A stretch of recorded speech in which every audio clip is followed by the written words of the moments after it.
There we go. Now I'm not muted. Hi, everybody. I'm EnviroBoy. This is my channel.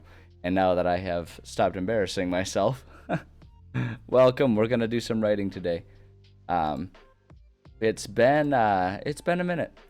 It has definitely been a minute since I last worked on any sort of writing, and so I'm really feeling the itch to get back to it. I've been fortunately like feeling a lot of inspiration.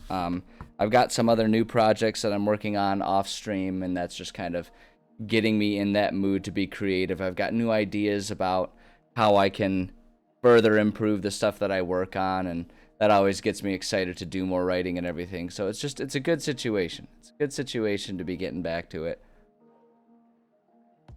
I'm excited.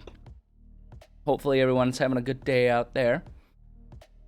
A nice hot sunny day around here. I'm still riding the high of last weekend, one of our fighters at my Muay Thai gym having won a belt in her division. Super stoked about that. I'm in a good place this week, and it really makes me want to just sit down and have a good time writing. So good time doing anything really. It's just like, you know how it goes. It's like when you're in a good mood, everything that you like doing just feels all that much better, right? Because you're already at that level, and it's just all good all the way through. So I'm just gonna go ahead and dive us into it here. Let's go ahead and head over to our live scene here. There we go. So yeah, we finished off last time. We managed to finish off our City in the Foothills section of our stuff here, which is really cool. It's really cool. That was a big chapter, and it feels good to finally be done with that. But it does kind of put us in a situation where it's like, well, I guess we're on to the next step. So that's what we're going to work on today. That said, I'm going to do what we've been doing, and I'm going to have us warm up with just continuing our little magical item imbuement project that we've been working on. It's a fun project. It's a good warm up to kind of get the creative juices flowing. So I'm going to go ahead and start us off with that. We've been working on our abjuration imbibements, as I phrase them. So I'm just going to go ahead and get us there. We need to go to our spells. Let's bring ourselves to our abjuration. We're on the level 5 abjuration spells. Fast, I appreciate you, but I don't need you right now. Alright, let's get our 5th level spells going here. Filter that out. We're making some good progress on this spell book here. I mean, we finished the level 5s. Yeah, because that was the last one we did, Planar Binding. Neat. Well, I guess that means we need to do a quick format change, and then we'll head over to our level 6s. Go ahead and get those booting up here. While those are loading, we need to go ahead and Yeah, go ahead and copy and paste our template here. This is going to be level 6 embodiments. There we go. Bada bing, bada boom. Man, we're getting to some powerful spells here. These are going to be some sweet items that we start working on at this point. I'm excited about it. I do love me some good powerful spells. They're fun. They're really fun. Alright, let's get this out of the way. We don't need that for this section. Or do we really need this section? And then we'll just clean that up a little bit there. Yeah, I just want to do that. There we go. And then we're going to copy that and then paste another copy of it down below so we have our format to get to when we need it. Sweet. I'm excited about this. This is going to be fun. All right, what do we have? Wow, this is going to be so much fun. We're getting, like I said, we're getting to the really powerful spells here. I have a lot of fun with these spells. This is when things are going to start getting really wacky. So it'll be good. Druid Glove. Yeah, see, look at all this stuff already. We're going to have, these are going to be really fun to work on. This is going to start taking a bit more attention, taking a bit more work, but that's kind of what makes it fun. So, I'm excited. So wait, this is Druid Grove. I'm going to copy all of this here, because we'll need to modify it all as we go. Quickly, Druid Grove. And then we need to go ahead and paste all of that in there. And then what we do to format everything, we get that there. We're going to grab all of it and bullet point it. That just helps it stay a little bit more organized when we're looking at it. So, awesome. I'm really excited about this. I can't stop grinning. We got this big shit-eating grin on right now. I'm so excited about this. Ridiculous. Hold on a second. I just looked at my thing. I'm like off-center. And if you haven't watched my stream before, you'll learn very quickly that that bothers me and I need to fix it.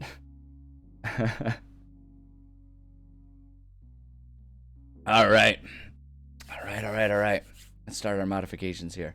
You invoke the spirits of nature to protect an area outdoors or underground. Okay, the area can be we're just gonna change this to the item invokes. The item, because we're talking about like embodiments, right? We're talking about enchanted items and stuff. But the item invokes the spirits of nature to protect an area outdoors or underground. The area can be as small as a 30-foot cube or as large as a 90-foot cube. Buildings and other structures are excluded from the affected area. If you cast the spell in the same area every day for a year, the spell lasts until it's dispelled. Sweet. All right. We're gonna say if you use the item, just because we're talking about an item here. Gotta doctor up this language a little bit here. If you use this item, the same area every day for a year, the spell lasts until it's dispelled. Excellent. All right. Spell creates the following effects within the area. It bothers me that it doesn't like parenthesis or like do a colon there, but okay. Strangely worded. The spell creates the following effects within the area. When you use the item, again, use the item and specify creatures as friends who are immune to the effects. Okay. You can also specify a password that, when spoken aloud, makes the speaker immune to these effects. Okay, I think those can stay as they are. So you can say that they're your friends, or you can make it like password protect. You can basically just have like, you can basically have a server that either has people that are whitelisted or it's password protected, and you get people the password. Either way. I like that analogy. I don't know. The entire warded area radiates magic. A dispel magic. Dispel magic cast on the area, if successful, removes only one of the following effects, not the entire area. That spell's caster chooses which effect to end. Only when all its effects are gone is the spell dispelled. Okay. I think that's fair. I think that can stay as it is. So I'm gonna, just for like the sake of organization, I'm making all of this like further in because those are like subsets of all of the effects. So it just makes more sense to me because it's one of the following effects, and those are like the following effects. It's the same as with that little bit there with the following effects. It just makes it a bit more organized, I think. So I'm gonna do it that way. Otherwise it's really confusing and that's not helpful. Solid fog. Can fill any number of 5-foot squares on the ground with thick fog, making them heavily obscured. The fog reaches 10 feet high. In addition, every foot of movement through the fog costs 2 extra feet. To a creature immune to this effect, the fog obscures nothing and looks like a soft mist, which motes of light, motes of green light, with motes of green light floating in the air. It's an interesting distinction that it would have like the motes of green light, but okay. I mean, that works. One thing I want to do, I want to say the area is centered on the object and can be as small as 30 feet or as large as 90 foot. Just because I think that makes it a bit more plain and obvious exactly what the range of effect and everything is there. I think that's the way to do it. Yeah. Yeah, I think that's good. So you can fill a number of 5-foot squares on the ground with thick fog. Like, you could basically make like a checkerboard out of it. I don't know to what end that would do, but I like the idea of just like having random splotches just to confuse people. I mean, I guess that would be the effect, right? It would be there to confuse and befuddle and upset people. So, yeah. Okay, anyway, grasping undergrowth. You can fill any number of 5-foot squares on the ground that aren't filled with fog. Oh, that aren't filled with fog. Okay, so there you go. So you have to decide what you want to do. That aren't filled with fog with grasping weeds and vines, as if they were affected by an entangle spell. To a creature immune to this effect, the weeds and vines feel soft and reshape themselves to serve as temporary seats or beds. Aw, I like that. So it's like for enemies, it'd be really good. So this would be a really good item for like if you're trying to have a secret meeting with people or something, right? You could like plant the item down and then it'll kind of create the stuff. I think that works really well. I like that. Alright, Grove Guardians. You can animate up to 4 trees in the area, causing them to uproot themselves from the ground. You basically make Ents. These trees have the same statistics as an awakened tree, which appears in the monster manual. Except they can't speak, and their bark is covered with druidic symbols. If any creature not immune to this effect enters the warded area, the Grove Guardians fight until they have driven off or slain the intruders. The Grove Guardians also obey your spoken commands, no action required by you, that you issue while in the area. If you don't give them commands, and no intruders are present, the Grove Guardians do nothing. The Grove Guardians can't leave the warded area. When the spell ends, the magic animating them disappears, and the trees take root again if possible. I think that makes sense.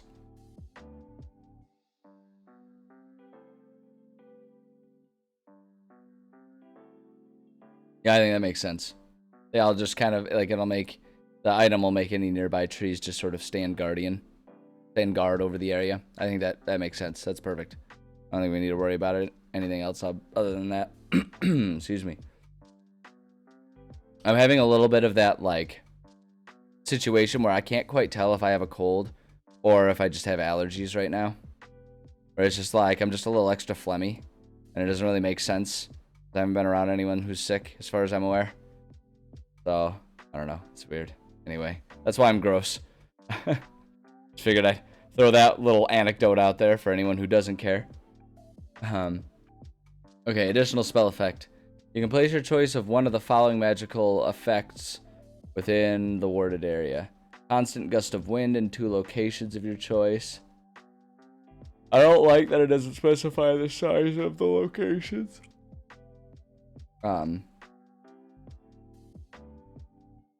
Is there like a rule defined?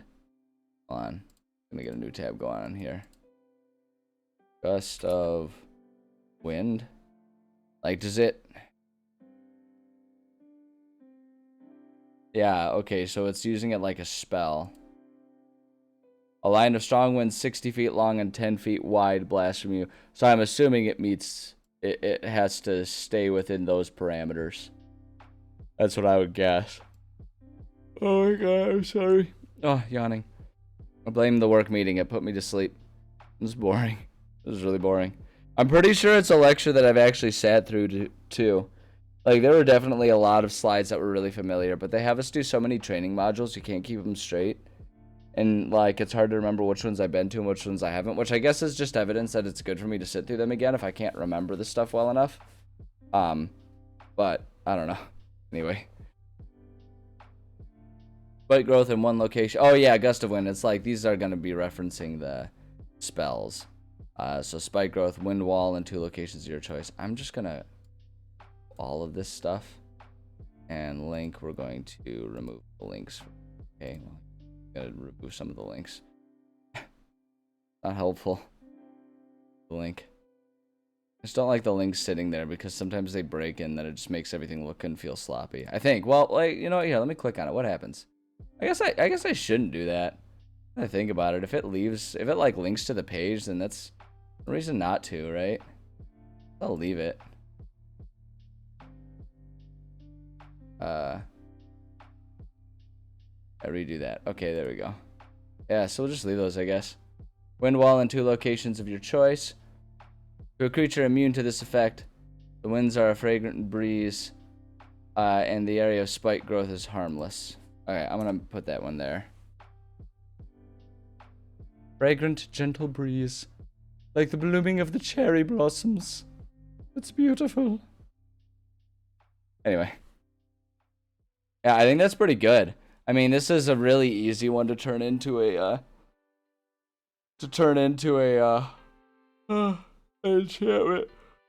Excuse me, I apologize. This is a really good one for an enchantment because it really just creates an area. So you just, like, have, like, a little item that you just, like, drop on the ground and it makes it centered. I think this is a really easy one to transfer over and it works really well. Could also be super utilitarian. So how it's cast, we'll say... once per day, the item is placed on the ground and the command word is spoken. There we go. Let's do like that. Type of item it can enchant. We're just going to say any item that can be placed. I'm just going to actually say any item. Because you just lay it down. Because, like, now that I'm thinking about it, someone wanted to find a way to, like, put it in a balloon so you can really take advantage of that full cube. Like, I don't have a problem with that. I mean, they'd have to describe how I got a balloon in medieval times, but if they figured that one out, then go for it.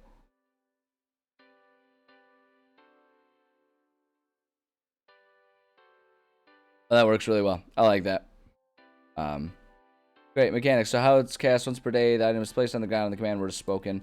Range 30 foot to 90 foot cube with item at center of area.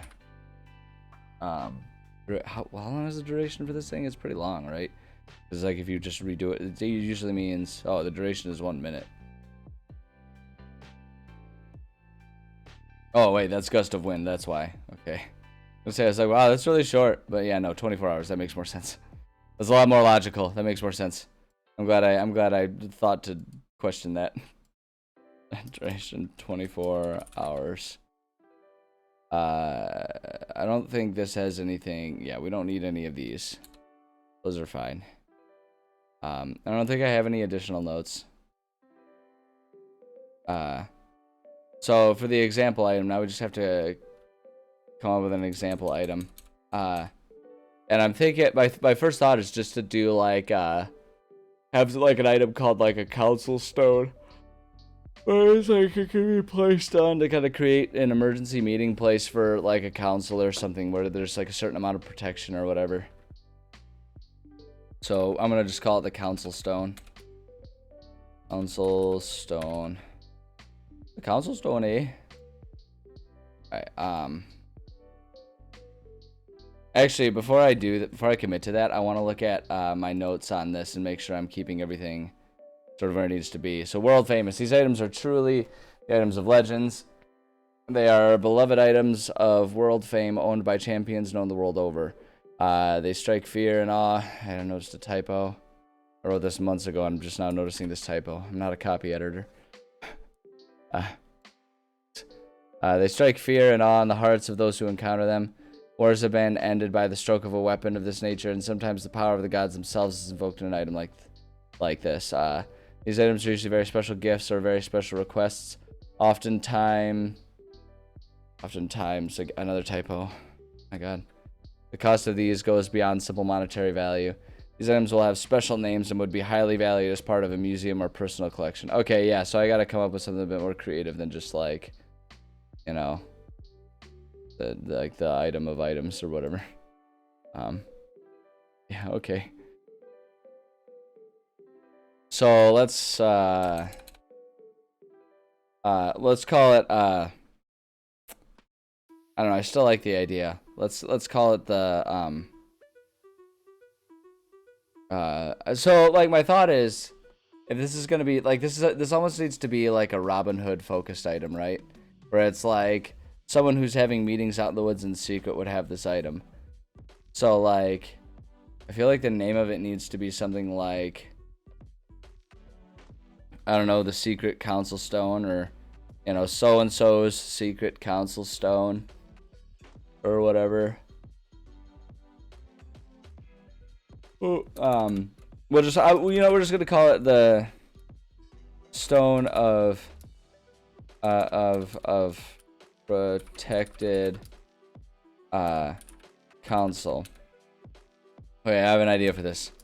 Nobody knows exactly where this item first came from. However, it has been the prized property of a certain woodland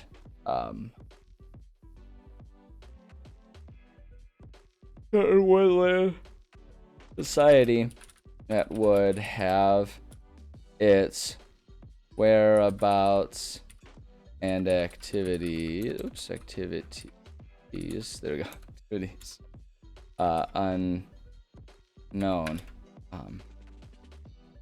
The current leader of this society is the owner, as the item has traditionally been handed down whenever one leader succeeds another. So many years have passed that the origins have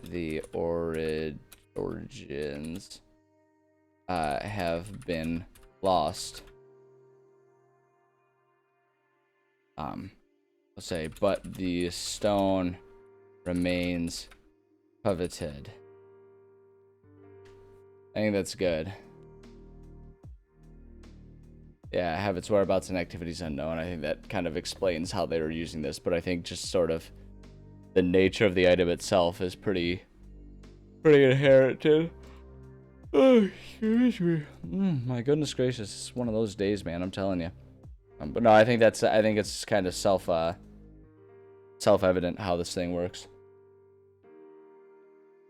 and how that particular item would be used and appreciated. So I like it.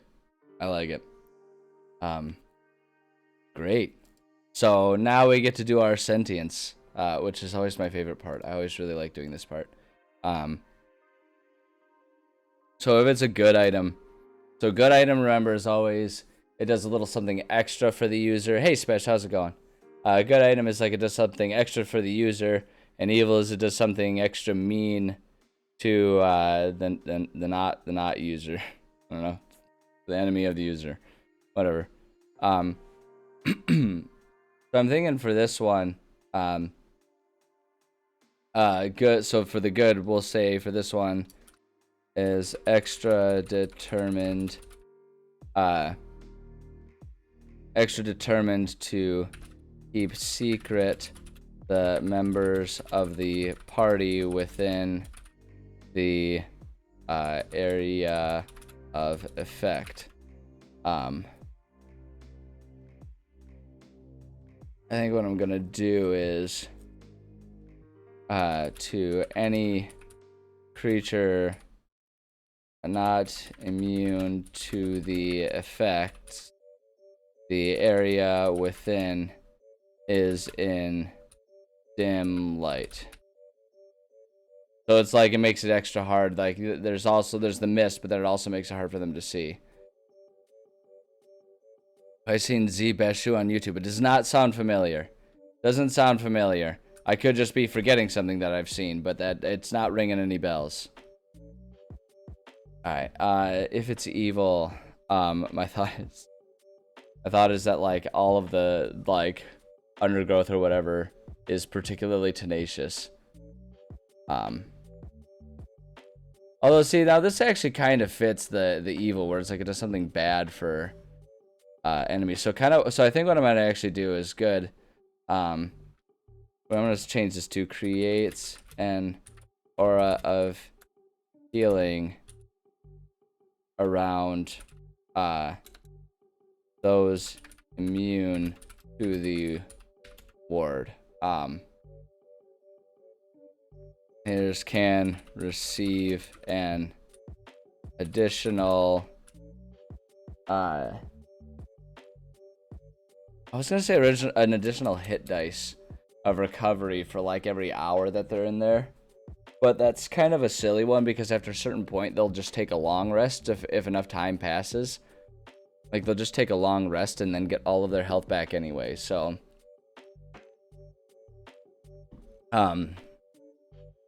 players, so we'll say anyone immune who starts their turn in the aura receives, we'll just say 1d6 healing. Actually, we can just leave it like that. Anyone immune who starts, we'll say anyone immune to the ward is how you're supposed to phrase it. Starts their turn in the aura, receives 1d6. I'm just gonna say HP. More sense. There we go. All right. I like that. I think that's good. Beta D&D. There's a stories, campaigns. Oh, wait, how much I think of animal NPC quest giver. That's interesting. I'll have to try and remember to check that out sometime. I'll have to see that. That makes me think of the one guy who, like, there was a guy who for a period was doing like TikTok videos where he was kind of like doing real world application and examples of like D&D rules, such as like, you know, demonstrating accuracy of a bow and arrow or something like that. Because like some people are always like, oh, that many feet away, it seems like it wouldn't, like you wouldn't reduce your accuracy, and then he kind of like goes and demonstrates it. Or same with like jumping distances or running distances. I don't know, it was interesting. I don't know whatever happened to those. They're really fun to watch, but I don't know if he's still making them or what. It's kind of one of them blip in the radar type of situations. But yeah, I like stuff like that. Yeah, it was really neat. He did one with like carrying capacity too, where it was like, you know, how much stuff could a person actually carry. Someone else tried to copy and did like, you know, following D&D rations or something like that, but he didn't do it very well. And he had like these horribly like nutritionally imbalanced rations that he was using, where it was like lettuce and an apple or something like that. And so it's like after a day he started like getting really malnourished and was like, well, yeah, because you're not actually eating proper rations, you're just like eating weird crappy snacks. So you can get much more nutritionally balanced, you know, stuff. And the other thing to think about with rations too is, typically speaking, rations aren't meant to be like, oh, you can survive forever on this. It's kind of more so meant to be, yeah, you're out in the wilderness for the next week and food is going to be scarce. Let's ration out your food so that it's under control and you don't completely run out of food after day one.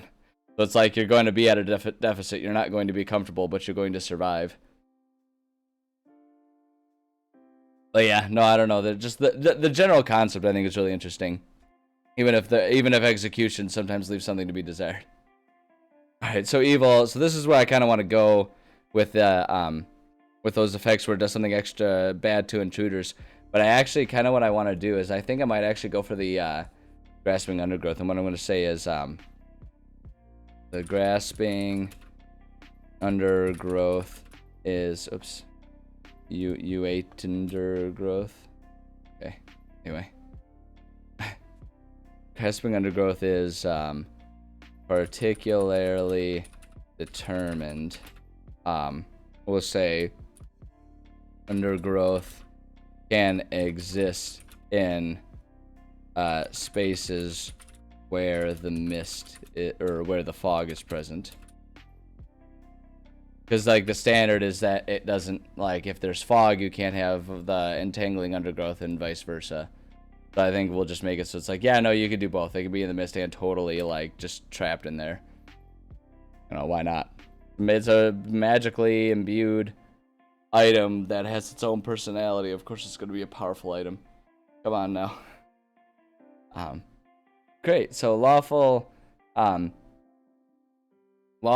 always like to do like a narrow, more powerful effect. So what I'm thinking is Cloud Fog, Grasping Undergrowth, Grove Guardians. It makes them more potent. So I think what I'm going to do, excuse me, we're going to do area of the ward can only reach up to 40 foot cube to a 40-foot cube. And then my thought is like if it's gonna be like that's the biggest that it can get, so it's a much more narrower. Actually, so what I'm gonna say is area of the ward is, we'll say 15 to 15 to 40 foot cubed. Gonna play some Kern? Hell yeah, get it. I'm glad you liked it enough that you want to try it yourself. You'll have to beat my time. You'll have to make sure you beat my time since you already have like an idea of how it works and how some of the puzzles are set up. You'll have to beat my time and make me look like a dummy. No, I'm glad you liked it. All right, area of the ward. We'll just say, yeah, area of the ward is only 15 to 40 feet cubed. I don't like the formatting of doing the periods there. I like that better. We'll say, however,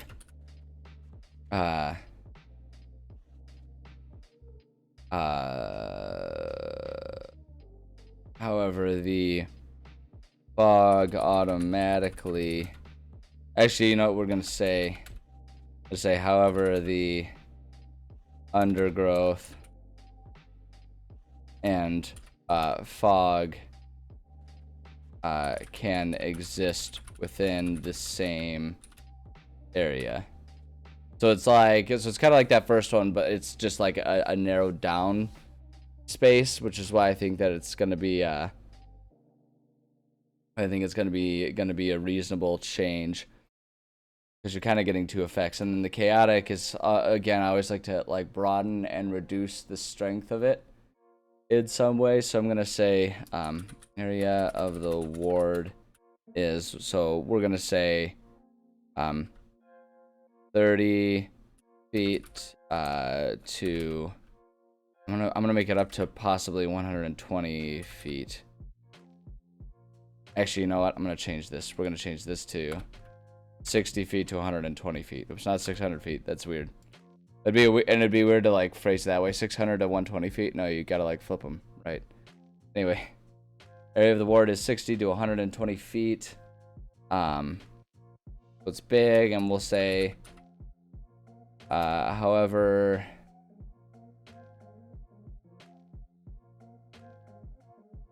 I kind of actually just want to leave it there. Well, here's what we're gonna say. However, only up to 90 feet of fog or 90 feet of undergrowth can fit in the space. So it's like, fit is the wrong way to do it. We'll say can exist in the area. So it's like you can broaden the area, but it's going to dilute the effect a little bit. Is sort of the idea there. So it's like up to you how much you want to do that. But yeah, I think that works. Anything else there's nothing else. We're good. Now if it's cursed. Okay, so here's what my thought is for this.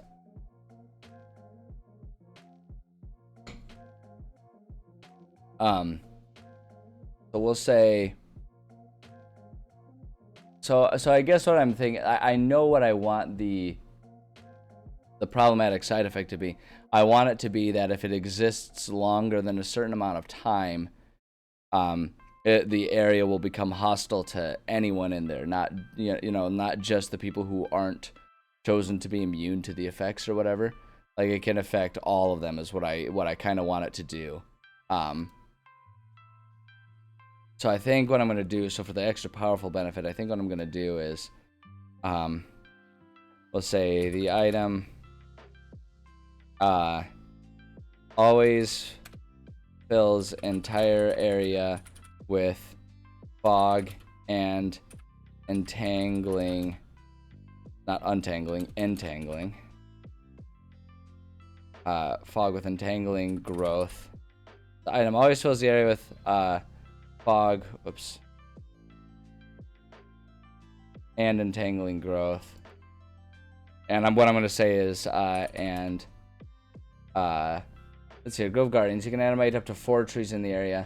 And we're going to say, and up to 6 trees in the area can become animated, right? So it's pretty powerful. You create a particularly powerful little area of safety to exist in. But the problematic side effect, what I'm going to do is, item will say,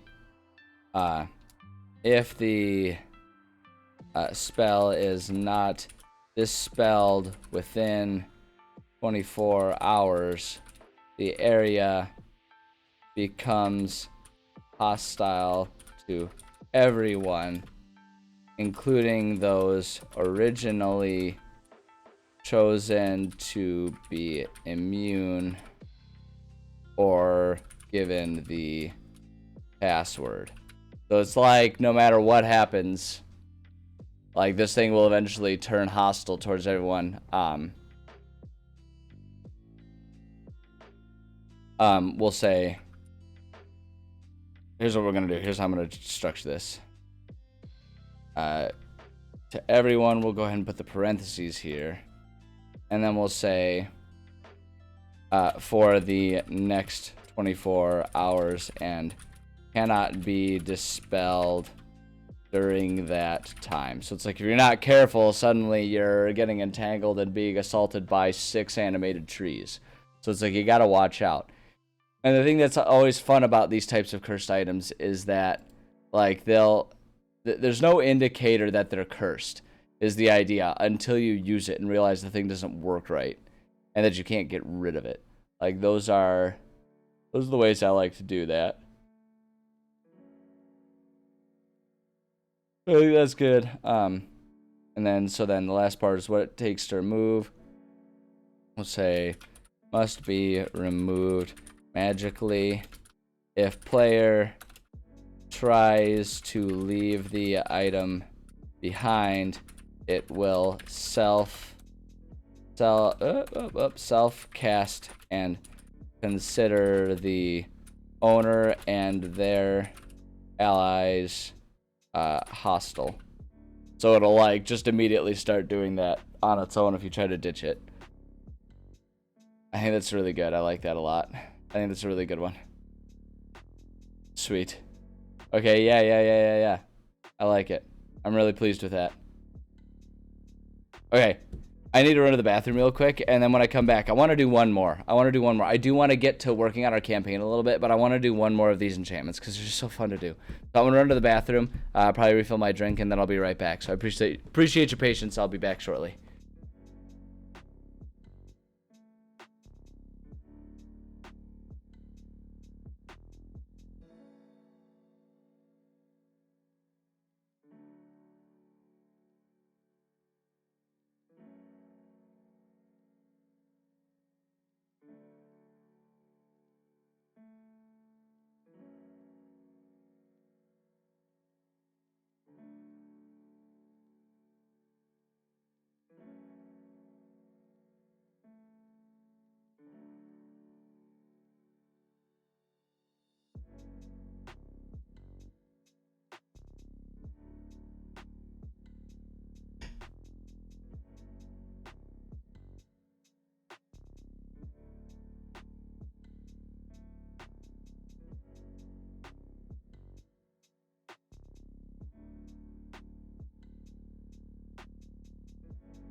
All right, back at it. More writing. I almost forgot. I was gonna share a little anecdote. So oops. So okay, I'm just gonna share this because it was a fun story. So like last week I was gone. I didn't do any streaming because I was away at a kickboxing tournament. I was coaching. I wasn't competing this year. We had 5 fighters who were competing. We did pretty well overall. But that's a different story. The part of the story that I wanted to tell. So on the drive back, I was carpooling with the 3 other coaches that were there at the tournament. We had a pretty sizable coaching crew this year, which was really good. Made me pretty happy that we had that larger number of people. But at any rate, we the 4 of us were driving back, and these are like kickboxing coaches, right? So these are people who are like self-admitted meatheads. They all kind of, did sports and stuff through high school. One of them was a football player, one of them was a hockey player, and one of them was a wrestler, right? Like through school and through college and everything. So like these are guys who just like were super not familiar with the concept of D&D. But they knew that I was really into D&D and that I'd done a lot of DMing and the like. So they asked me, like, we were getting ready to head back, or it was a couple days before we were getting back, and they asked me, they were like, so if we wanted to learn D&D, would you be able to do something for us in the car ride?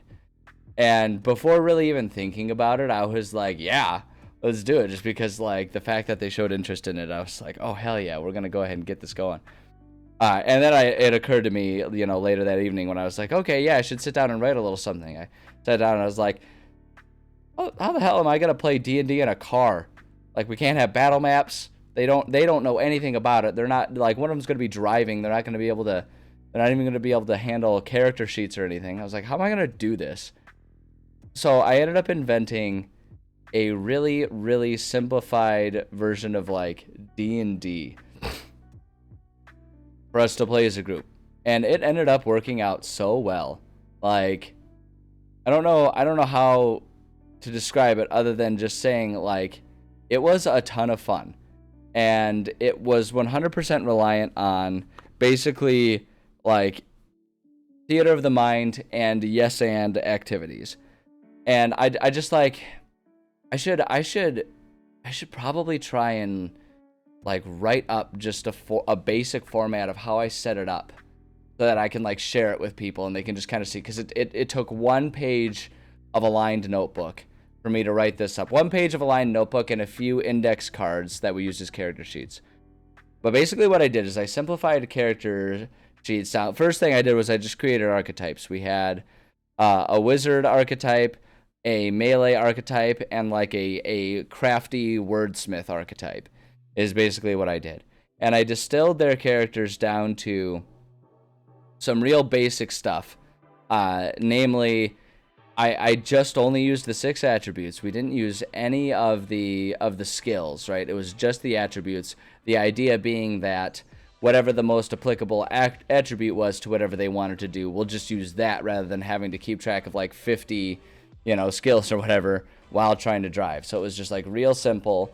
And I didn't even give scores. I basically just said there's 6 attributes, and I distributed strengths and weaknesses as +3, +2, +1, 0, -1, and -2. So I set up like this distribution, and I created them all to have these basic distributions, right? So the hammer guy had strength was +3 and dexterity was +2, right? And the wizard guy was like intelligence was +3 and wisdom was +2 or whatever. And the talkative guy was like he was like constitution +2 and charisma +3, right? Like I basically just distributed it all like that, so that they all had different strengths and weaknesses. And then I kind of created an armor system, rather than having like armor class or anything. It was like everyone had an armor of either, there were 3 armor categories. There was 17, 15, and 13, right? And it's like, so strength guy had like, and like those were the different strengths for the 3 different armor types. There was magical armor, physical armor, and I called it emotional armor. And that was basically like, so if there was opposing, like if someone was trying to convince them of something, they could use their emotional armor to try and resist whatever temptations were being given to them, right? Things like that. And so it's like, the hammer guy was really good with physical resistance. So he had like the 17 physical armor. The magic guy had 17 magical armor, and the charisma guy had 17 emotional armor, right? So it was like I just kind of distributed it like that, so that way they all had a basic character and they could all just choose what character they wanted to be, and it gave them the opportunity to sort of have like some baseline stats and everything without having to learn how to build the character. Because again, we were just in a car with 3 guys who had never played D&D before and wanted to play it. And then the last thing I did was I gave them each weapons, and it was basically just like the wizard's weapon was a magic wand, and that's how he casted his spells. The strength guy had a big giant hammer, and that's how he hit people. And the charisma guy just had a little knife, because he wasn't really meant to be about combat. He was more about tricking people and stuff like that. So I gave them those little index cards with that, and all I did for the game was I created a castle, and I just wrote down 10 castle rooms that, like, I basically wrote a 1 sentence of like, okay, this is the dungeon, there's 1 guard in there that has 3 health or whatever. Oh, and they all had like 10 HP, and that was it, right? Just real simple. And so the way I set it up was like, okay, the guard has, there's like, the dungeon has a guard in there, and they start off locked up in the cell, and their job, like their task throughout the whole castle was, you need to steal the king's crown. So you need to search for the crown within the castle, and then you need to steal it and get out of there alive. And that's what their goal was. That's what their mission was. And so different rooms would have different guards or different people in it. One of the rooms had like the princess that they could talk to and try to like trick her and get her to be an ally or something like that. And I just did 1 sentence things. This is the study. The princess is in here practicing her flute. This is the kitchens. There's a bunch of cooking staff in there and a couple guards. This is the stable. There's a little stable boy and like, stuff like that. And it was basically just like, okay, you guys were trying to steal the crown, and then you got captured, and now you're in the jail. Your job is still to try and get out there and get that crown. Go nuts. And it was just like, basically, I started it off by having them go around just so that way they could kind of get used to the idea of like thinking about, oh, what kind of actions can I take? And they picked up on it so quickly, and it turned into such a sweet, awesome little organic thing that I would go like a half hour in that car ride where I wouldn't say anything because they would just be like discussing plans and arguing about how they wanted to do stuff and describing how they're moving through the castle and everything. And it ended up being so much fun. So just like throwing those little ideas out there for anyone who's looking for a way to get other people involved in D&D.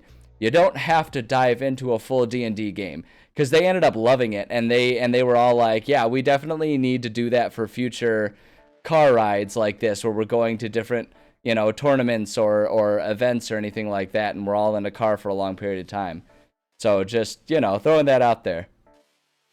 And be turned into a card game of some sort. Yeah, totally. You could simplify it to basically, you draw a card, and that's it's almost like using cards as a random dungeon generator or something like that. And it's like you draw the cards, and it does that, and everyone, has their own set of cards or whatever. But yeah, it basically, I guess the upshot of it all is at the core, D&D and any other game like D&D, any other tabletop RPG, at its core is collaborative storytelling.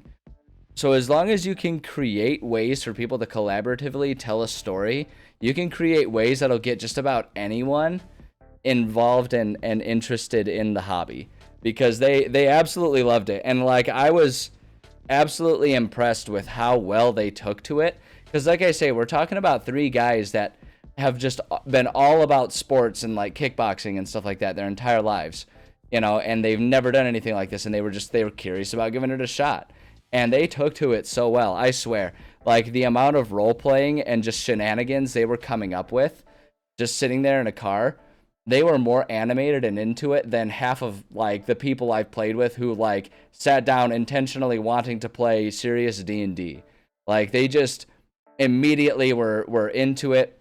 The wizard was just sort of inventing spells, and I was just like, yeah, we'll just yes-and it. It's not like I'm going to try and make you have a spell sheet, or a list of spells that you can use and have specific rules. It was basically just he's like, oh yeah, I want to use my wand to shoot lightning at that one guy. Can I do that? And I was like, hell yeah. And we had him just roll his his wisdom or whatever for casting the spell. And then anytime any of them hit with an attack, it was like, okay, you did 1 HP of damage to that guard. And we just kind of kept track of what was going on. And they were so creative about it. It was so amazing. Because I didn't know how well it would go, and I was worried that they would be kind of not into it and really kind of confused about what was happening. No, not the case. From the very beginning, they immediately were like, okay, we need to try and trick this guard into letting us out. So they tried to convince him hey, we'll pay you better than the king pays you if you let us out. And the guard came over, and it didn't work, but the guard came over. So one of them was like, I'd reach my hands through the bars and start choking him. So it started off on that front, real murder hobo-y. But then at one point in time, they kind of got into a standoff where they had one guard hostage, and they were trying to cut a deal with the other guards and stuff like that. And then it switched into a part where they went incognito and they stole a bunch of clothes from some of the different workers within the castle. They started doing that, and then they started trying to trick the king into thinking that they were his official royal guards and everything. And it just exploded into a million awesome things. So just, I don't know. I don't know what the takeaway is other than D&D is friggin' awesome, and anyone can love this game. Just don't be afraid to simplify things to the point where you question whether it's even actually D&D for the sake of getting people into it, because most people have creativity and a desire to do this collaborative storytelling thing if you give them the chance to. Because we sat there and we spent probably a good 4 or 5 hours on an 8-hour car ride just playing this game. And all I had written down was about 10 sentences worth of prompts for yes-anding our way through a castle and giving them some basic stats that they could refer to when they wanted to try and do something that needed a dice roll. And that was it. Oh, and I used a dice roller on my phone, a free dice roller app on my phone. And that was all we needed. And it was a whole lot of fun. So, I don't know. If anyone wants a bit more organized version of what I just explained, I don't know, get involved in the Discord and ask me for it, and I'll put up the rules in my Discord. Maybe I'll put up the example in Discord anyway. I'll write up a Google Doc of it or whatever, and share it in the Discord so people can have access to it if they want to. I don't know. It was really cool, and I had a lot of fun with it, and I was really proud of myself because I got 3 people who would have never, maybe otherwise ever tried D&D to really enjoy it and want to do it again. So that was my win. That was while other people were fighting and winning national tournament championship belts. I was winning and being a successful champion at getting people to be nerds. So, yeah, it was a good weekend with diverse activities all the way around. Anyway, I'll stop blabbering about that. But it was really cool, and I really liked it. And yeah, I don't know. I'm just gonna keep saying the same things over and over again now. If I say it, it was cool. If I keep talking about it, it was cool and I liked it. It was cool and I liked it. It was cool and I liked it. Anyway, let's make another enchanted item here. God, D&D is such a fun game. All tabletop RPGs, like it's not just D&D. Pathfinder's fun, Starfinder's fun, all of them. And whatever ones you play, just collaborative storytelling is fun. It's really fun to work as a team to tell a story. Anyway, let's do Fizban's Platinum. What is it? What's the full thing? What's the? I want to just like, okay, Platinum Shield. It's kind of what I thought, but I don't know the spell book well enough because I don't. As someone who's largely a forever DM, I don't really know what most of the spells are because I never play with spell sheets and everything like that. Like if I'm using a magic user, it's just like a stat block, and it's like, here, use these 7 basic spells that are all written there. I don't know jack about these. I'm just gonna call it Platinum Shield. We're just gonna do that rather than the whole Fizban's thing, because it's just cumbersome to add a whole lot of extra, and it's kind of like, who the hell's Fizban? Who cares? I know in the lore that's not the situation. People do know who Fizban is and they care about it, but for the sake of brevity while creating this homebrew system. Alright, let's get this going. Just gotta get our format going. There we go. And great.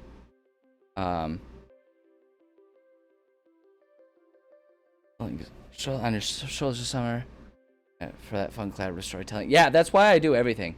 Like, I write these big, massive campaigns that very rarely go all the way through to the finish. But I love writing and world building so much that it's just so fun to do. And I love creating a template so that other people can tell a story. Like, that's why I love this game. That's why I love it. Thank you for the follow as well, Orange Ink. I appreciate that. Glad you're having a good time. But yeah, no, I'm all about the storytelling. Well, and that's why, for me, so I know that depending on the circles you run in with, like, tabletop RPGs, there can oftentimes be a lot of debate, and oftentimes even fiery debate about, you know, is this system better than that system? Which system is the best one? You know, and like within hardcore gamers, there's this tendency to kind of like scoff at D&D. Some because it's just like a hipster thing. Some people because they worry that it's too simplified and they prefer Pathfinder. Some people it has to do with setting. But the reason why I will always be a huge fan of D&D and consider myself primarily a D&D player is because it is the most accessible. It's like the most known and the most accessible version of tabletop RPGs, and that makes it so much easier to bring new people in, right? Like the fact that D&D rulebooks exist in libraries for people to check out when not really any other tabletop RPG games are there is why I love it. And yes, that's just kind of like a marketing thing. It has nothing to do with whether or not it's the best system. But because it's so accessible, I will always love it for that. And in the end, no matter what rule system you're using, they're all designed to be modified and used primarily as a way to facilitate people having fun together. So, in hardcore game, if you don't play tabletop RPGs, I think that just depends on how you define gamer. I would argue that people who are like professional StarCraft players are probably pretty hardcore gamers. But I do love me some tabletop RPG games. That's for damn show.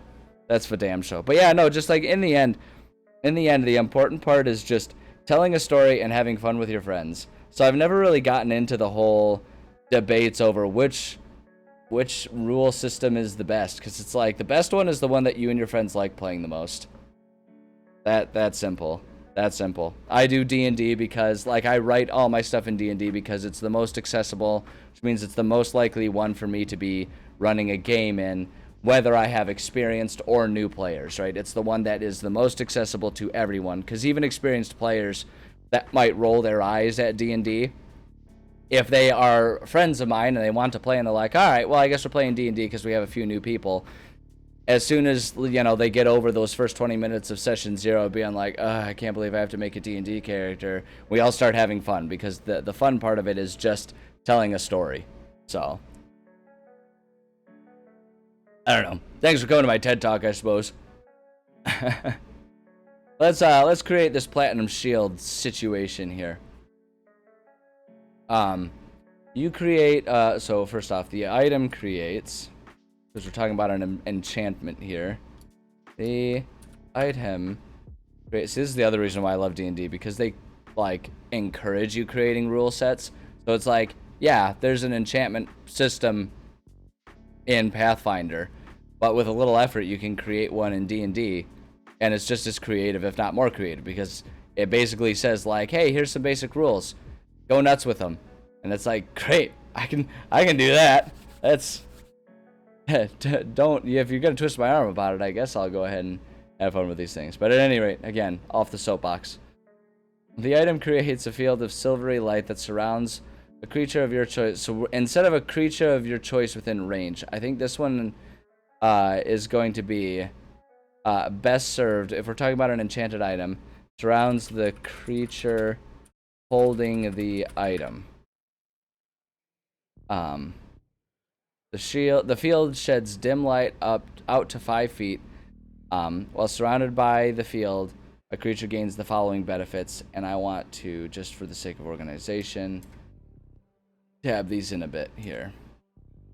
There we go. Yeah. We'll just tab those in, just to make it a bit easier to read here. Cover. The creature has half cover. Neat. Damage resistance. The creature has resistance to acid, cold, fire, lightning, and poison damage. Great. Evasion. Yeah, evasion. If the creature is subjected to an effect, an effect that allows it to make a dexterity saving throw to take only half damage, the creature instead takes no damage if it succeeds on the saving throw, and only half damage if it fails. Great. Yeah. As a bonus action on subsequent turns, you can move the field to another creature within 60 feet of the field. I'm just gonna nix this one. Admittedly, that kind of weakens the spell a little bit, but it is meant to be an enchanted item. And I think in the way this one is organized, it makes more sense for the magic to always be centered around the item. So it's like, in theory, you could pass it. Maybe that's what we'll do. Here, hold on. Let's undo that. Let's go ahead and do that and just specify. As a bonus action on subsequent turns, you can pass the item. We'll say you can pass the item to another creature without dispelling the effect sooner. Actually, we'll just say without dispelling the effect, because it'll, like, the duration will automatically limit that. So I think that's fine right there. And I think that works out pretty well. Yeah.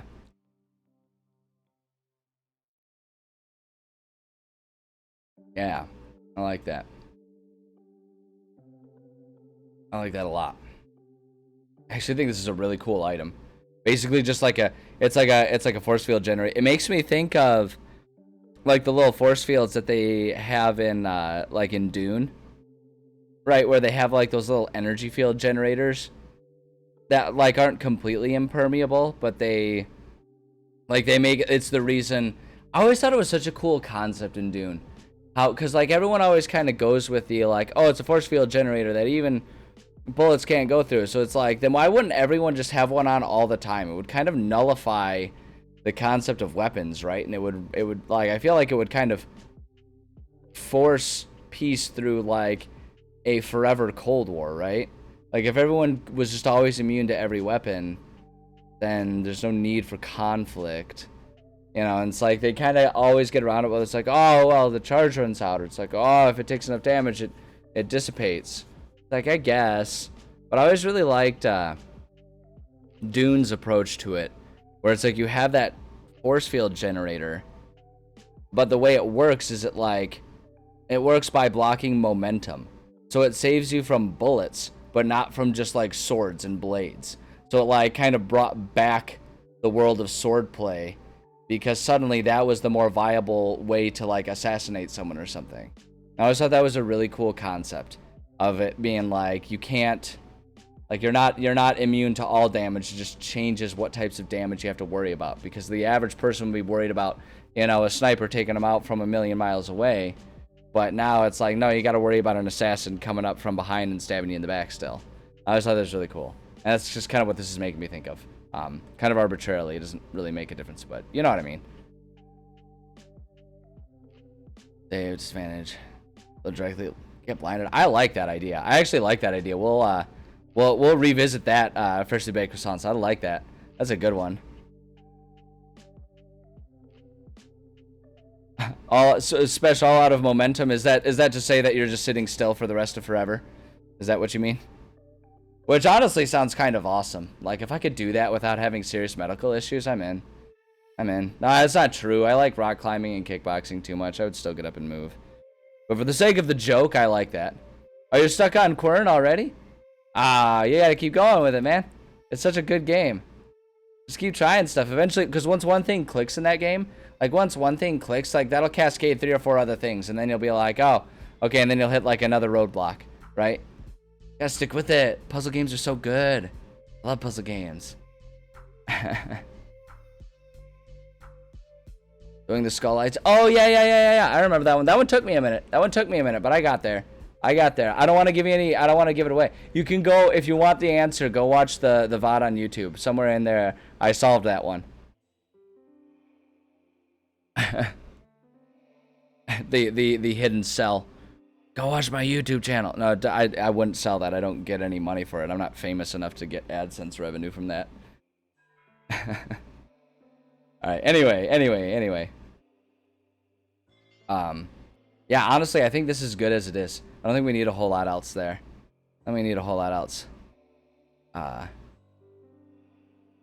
So let's see here. For a new, I'm a new DM. Tips for a new DM. Well, what and what factor? I've got potentially a lot of tips, but I suppose it depends on like specifically what you're looking for. Like tips on world building, tips on how to like handle combat, tips on those types of things. Because I don't want to just sit here and spew a whole lot of tips, because I got a million of them. But I want to specify, like if I'm gonna get tips, I want them to be like specifically things that'll be helpful.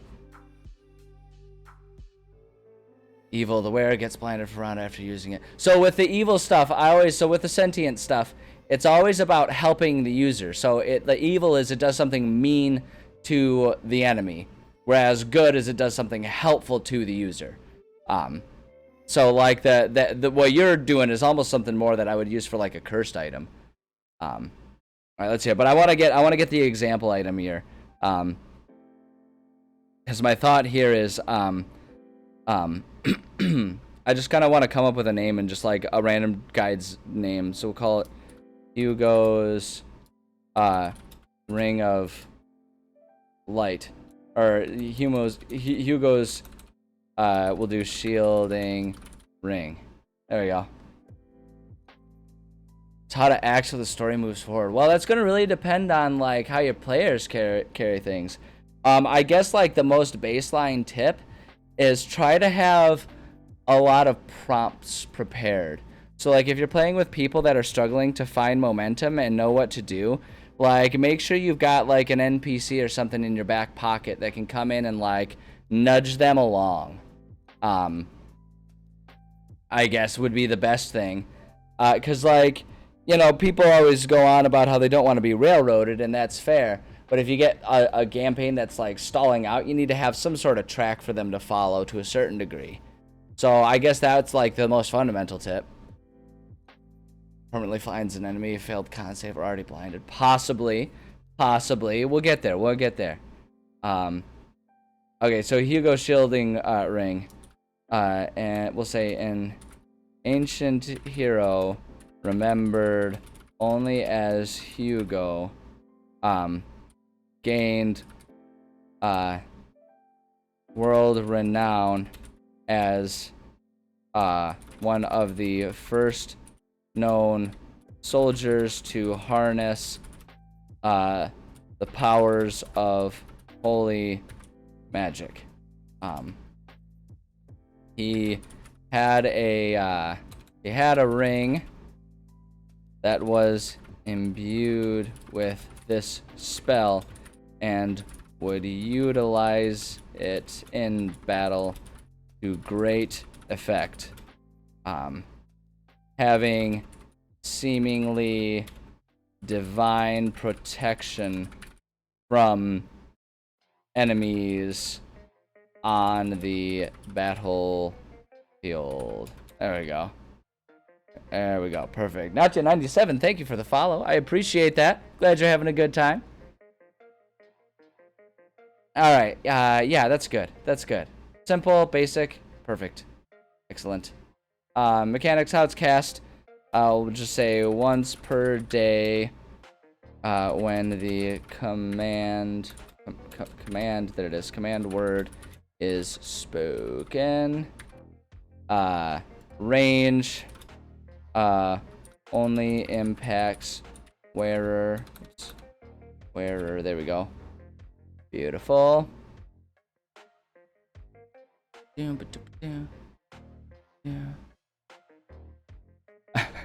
I don't know, Henry's. I like Thanksgiving. We can give thanks all year long. In fact, it might be better to not have it associated with a historical holiday that has some kind of questionable connotations about it. Also, one of the best meals of the year. I know that's cliche, and that the cool, hip thing to say is, I don't actually think it's that great of a meal. Nah, screw that. I love Thanksgiving dinner. It's delicious. We're only, what, 5 months away from it? We're getting there. No, anytime. And if you have any other questions, feel free. Feel free. Yeah, I know it's like, it wasn't a super detailed answer. But like, you know, I got all kinds of tips, and if you have more specific questions, I can offer more specific answers and stuff like that. Been DMing for a hot minute at this point in time. All right, duration. What's the duration of this thing? 1 whole minute. 1 minute. Yeah, well, it's just 1 minute.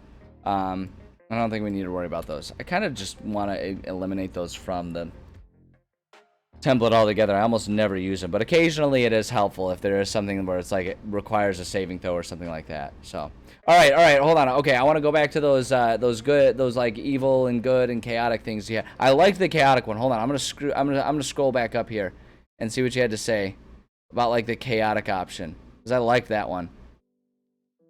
And the effect is activated. Any creature in 80-foot radius makes a con save.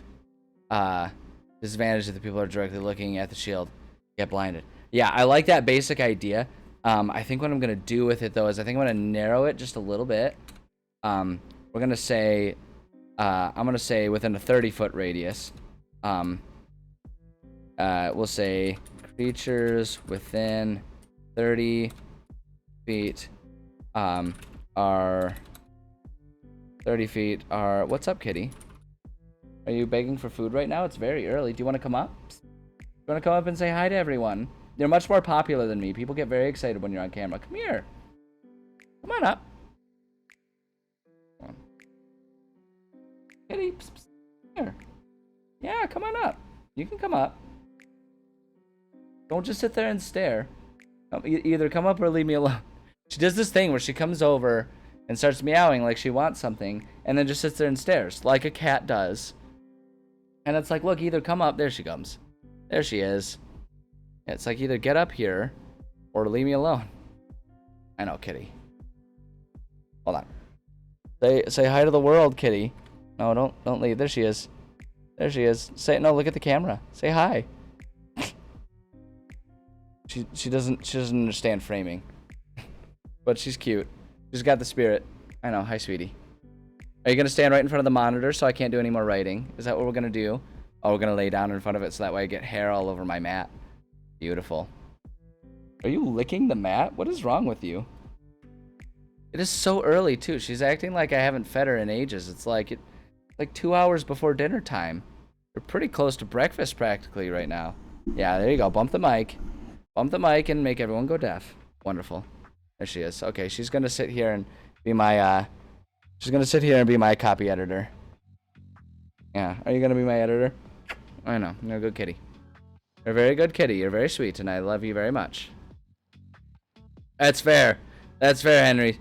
Like, she's a sweetie. She's my little one-eyed cretin. I know, honey. I know, you're a very sweet thing. She's been super affectionate this week because I was gone. I was out of town all week last week. And so she was at my parents' place. Yeah, you had to go visit Nana and Papa, which is not always your favorite because they have a cat and you don't really like that cat. That cat loves you, but you don't really like that cat. She's a very independent soul, whereas my parents' cat is a very playful, social soul. So, drives my cat insane. But yeah, so she was gone all week last week while I was out of town, and so ever since getting back, she's been super duper affectionate. I know, you're a sweetheart. I know, honey. Are you gonna lay down, or are you gonna do the thing where you're just like gonna rub all over me and make it difficult for me to do anything? I mean, we can work with either one. Like I say, you're much more popular than I am here, so people would love to see you be all up in my grill for the rest of the session. I know, honey. It's a good kitty. It's a good kitty. I know, hi. I know. Sorry. I'm a little obsessed with my cat. If you weren't able to guess just by watching, I'm very obsessed with my cat. She's kind of my favorite critter in the world. But yeah, okay, sorry, I'll try and do some more writing. Creatures within 30 feet are blinded. Wait, hold on, I want to phrase this a little bit. The item is very enthusiastic and shines with brilliant light. Shines with brilliant light. We'll say when first activated. Obsessed, that's normal. Yeah. I guess it would be kind of weird if I didn't like really enjoy my pet. That's like a really old school approach to having pets, isn't it? Like you have pets but you don't care about them. Like that's a really, 1940s living on the farm attitude to have towards animals. It's like, yeah, you don't care about the cat. She's just there to hunt the mice. I know. Hi, honey. I'm surprised her nose isn't, like, peeking up on the camera. She's like, she keeps looking up at me and giving me the sweet, cutesy face. Little thing. Yeah, that's kind of like the old school approach to having animals. Like, not really being concerned about them. And just, like, the first sign of them, like, maybe having a little bit of a limp or something. It's like, oh, well, time to take them back with the double barrel. And it's like, that's just... I don't know, like what a cold approach to having pets. Whereas there's me, and I'm like, yes, she's my child. I love her. She is my only child. I will raise her and spoil her as though she were a human. Are you all done, honey? Okay. Just gonna go wander. Are you gonna sit there awkwardly and like hit the microphone with your tail? You like to do that one a lot. She has a very active tail. It wags like a dog's tail. I know. Yeah, I'm talking about you. I'm a little off center now. There we go. All right. Anyway. Okay, the item is very enthusiastic and shines with brilliant light. When first activated, creatures within... Here's why I'm going to do it. Within 30 feet, may be blinded.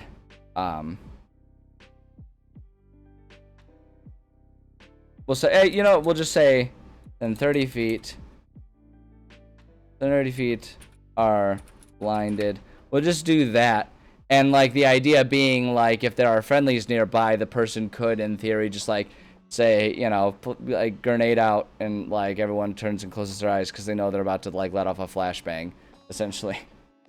So we'll just leave it like that. That's fine. Simple is better because we can always just sort of, like, modify on the fly as we need to. That's an appropriate way to handle things, I've always found. There's a pro tip. There's a pro tip. modify things on the fly as it makes sense. You don't always have to do things 100% by the rules if something doesn't make sense for the situation. There. EnviroTips. EnviroTips brought to you by EnviroBoy.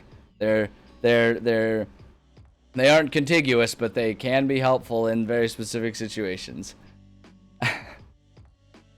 That's my new series. My new series. Moderately helpful tips. Moderately helpful tips from EnviroBoy. EnviroTips. All right. Anyway, what was the? Hold on. There was the. What were the evil ones? Permanently blinds enemy. Failed con save or already blinded. Something like that. We could do that. The other thing that I was thinking is, damage resistance. Creature has resistance to cold. The creature is subject to an effect that allows it to make a dexterity saving throw.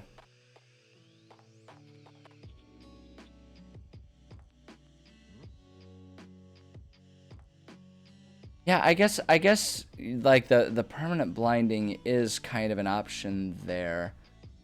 The only thing is I don't want it to just be the same as the chaotic. You know what I mean? Like, it feels like it should do something a little extra, or not extra, just something a little different. What an evil, like, what would be a really dickish way for this thing to do stuff? I almost want to do something like something where it's like it almost adds an additional effect of like having like damage rebound or something, where it's like if damage is done while it's active,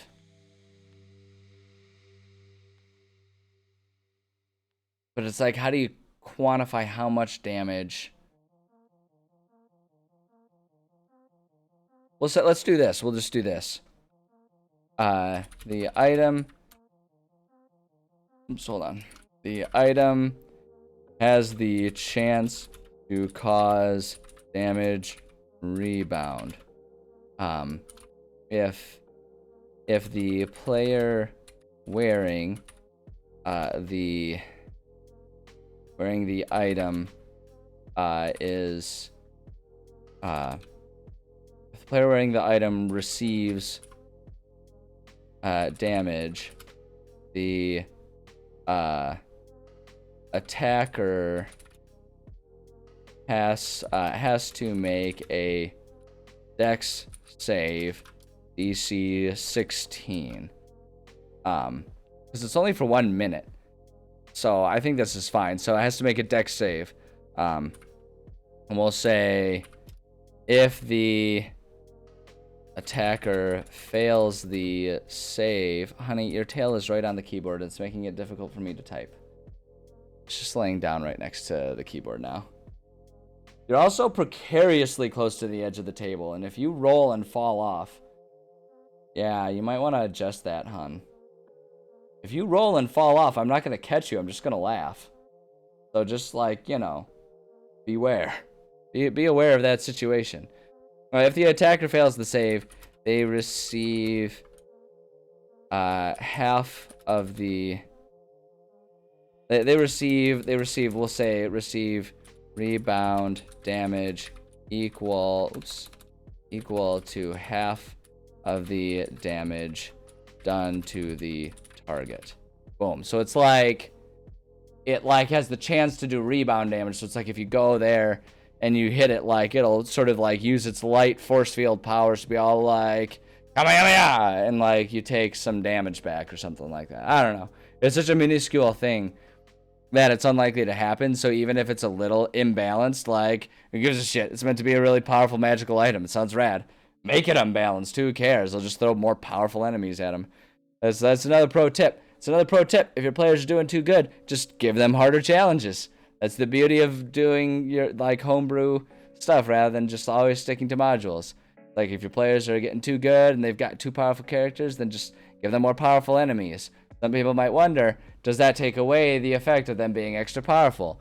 Maybe. My counter argument to that is, think about how cool they'll feel if they absolutely like whoop a friggin' challenge rating 28 enemy because they become so powerful. It's like it just gives them cooler enemies to have to deal with, and that's a perfectly fine thing as far as I'm concerned. Also, again, it largely doesn't matter. As long as everyone's having fun, then who cares? What's up, kitty? Oh, are you going to adjust now? Do you want to come back to the lap? That's okay. I know. We are being a cat. You guys are lucky that the camera's the size it is. Otherwise, she'd be showing her little pucker right off to you guys. Compose yourself, okay? This is not that kind of stream. Cover yourself up. That's better. Sheesh, gonna get me kicked off. Gonna get me kicked off of Twitch there, showing off your beehole there, cat. Anyway. Hi, Edwin. Good time to come in. Oh, my goodness. I know, kitty. You're a good kitty. Alright, anyway, if this is a good item, the item creates a, creates a mild healing aura. The wearer receives 1d4 HP, 1d4 HP healing, HP healing at the beginning of each turn that the item is active. Bada bing, bada boom. There we go. That's a simple one. Just in time to get flashed. Exactly. Perfect timing. Perfect timing. That's when the show starts. That's just a teaser. I was gonna make it. I was just about to make an OnlyFans thing, but the implications of that regarding talking about a cat are really uncomfortable, and I don't want to go there. So we're just gonna let that one trail off and die. My apologies. Moving on. So if it's lawful, so stupid.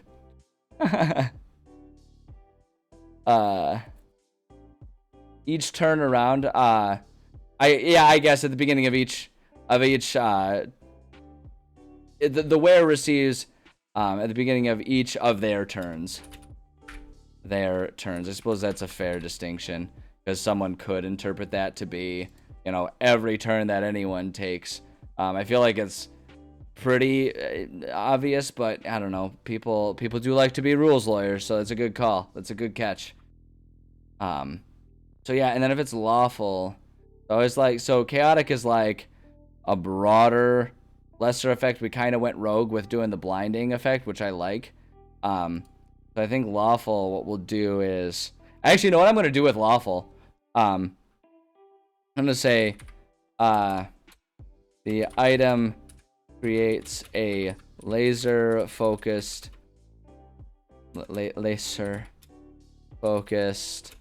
beam of light towards, directly in front of the wearer. We'll say any creature that, we'll say the creature directly in front of the wearer when the item is first activated is blinded. Oops. Blinded. Oh my goodness gracious. There we go. Blinded. There. It takes me a few tries, but eventually I'll type it right. I know, kitty. Yeah. So there we go. So that's kind of how we can have them be. Because like I said, for the lawful, I always like to have it be a bit narrower and like focused in its use. And then chaotic is like it's broader and a bit more like a bit wider of an effect. So I like having it. I like this. I think this is a good balance. I think it's fun. Also, it's just kind of a cool thing. Hey, Solid Jester. Hey, congratulations. Well done. Well done. Glad to hear it.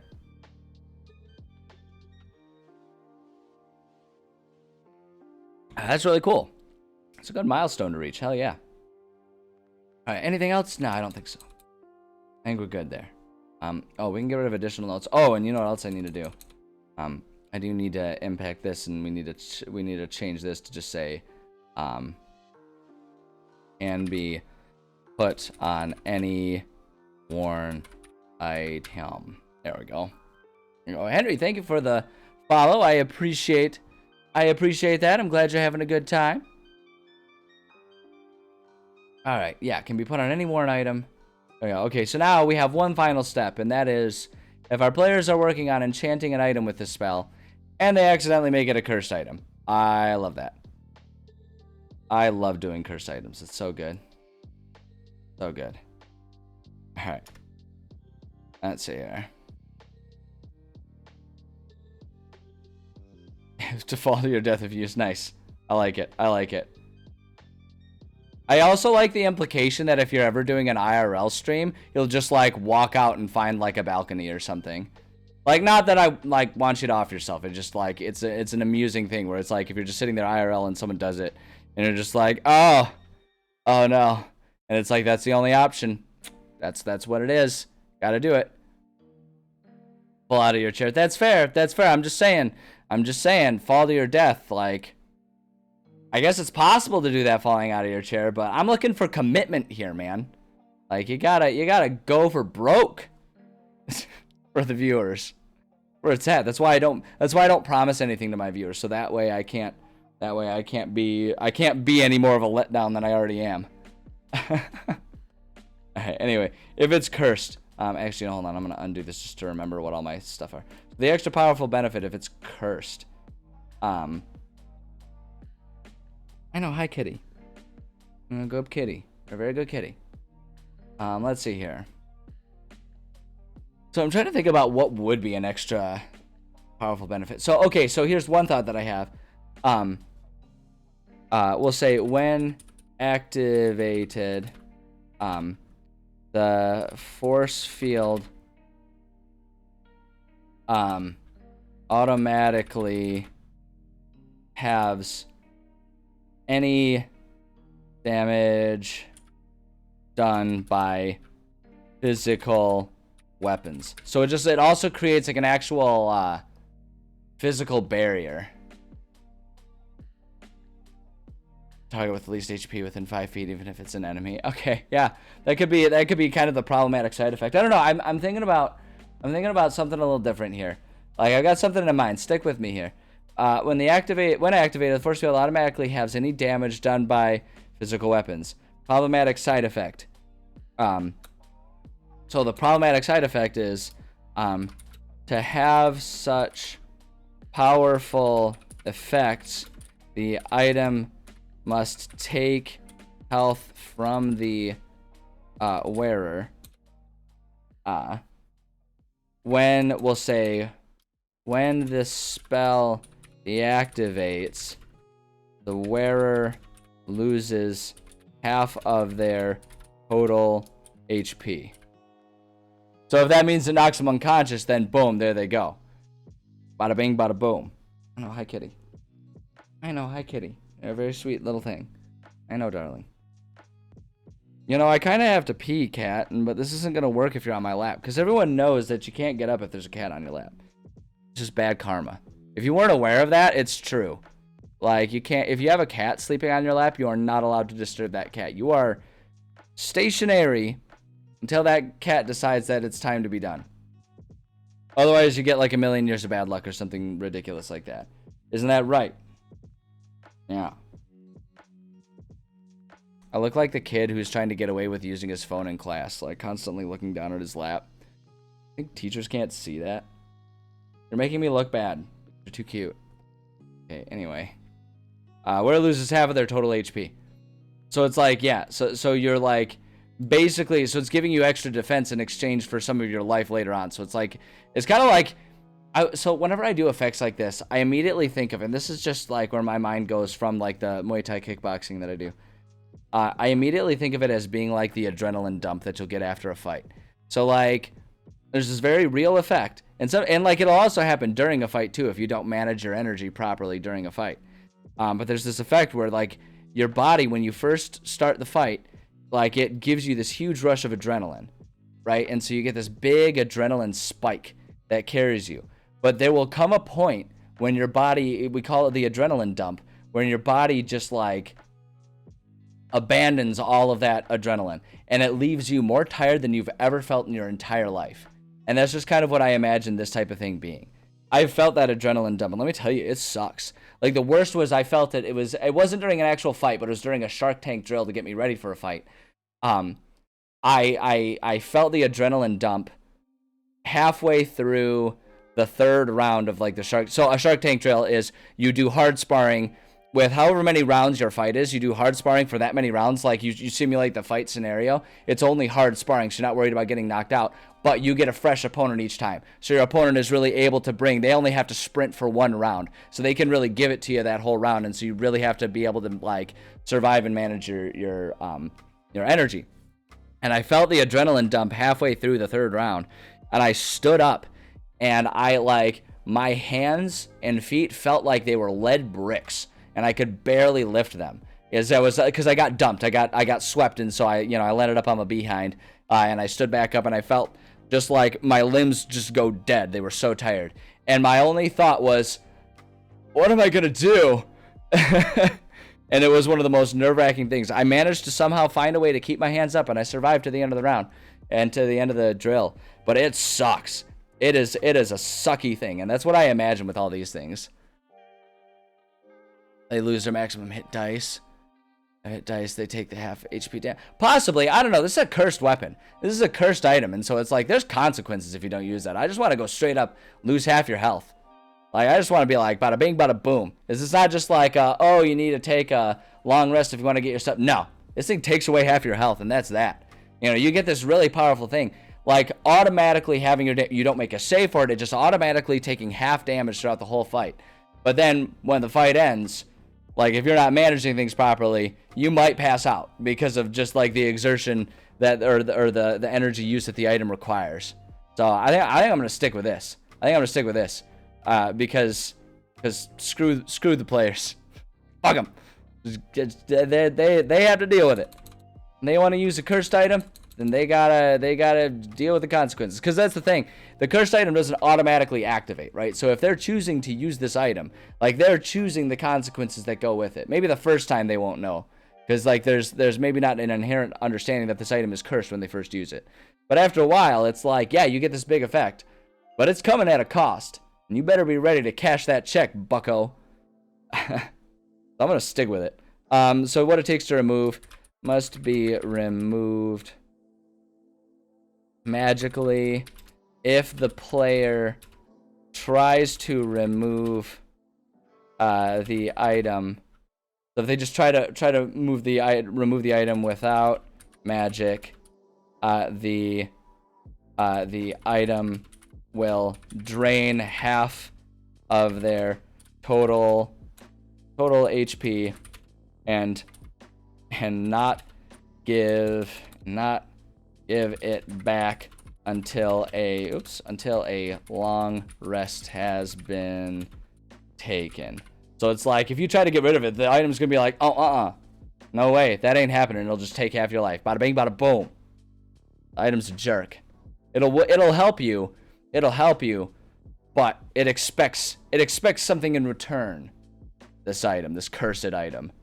It's kind of how I always view it. It's like, it's not cursed as in it wants to hurt the person using it. It's more so cursed as in it refuses to not aid the person. Like, that's kind of the better way to think about it, I always think. Like, a cursed item doesn't want to hurt the person using it. It wants to ensure the person using it needs and has to have that item with it. So, I like it. I think that's good.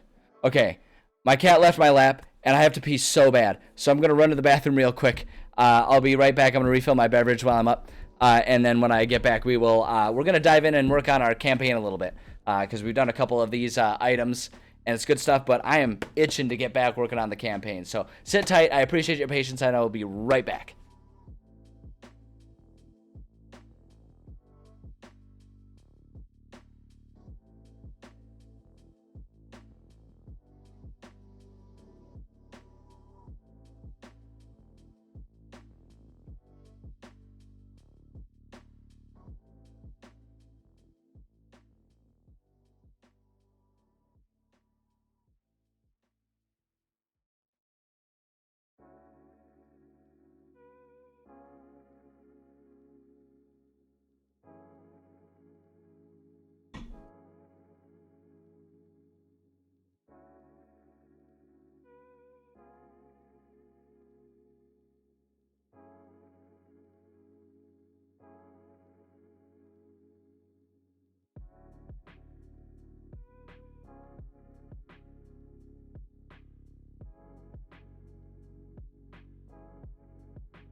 Oh.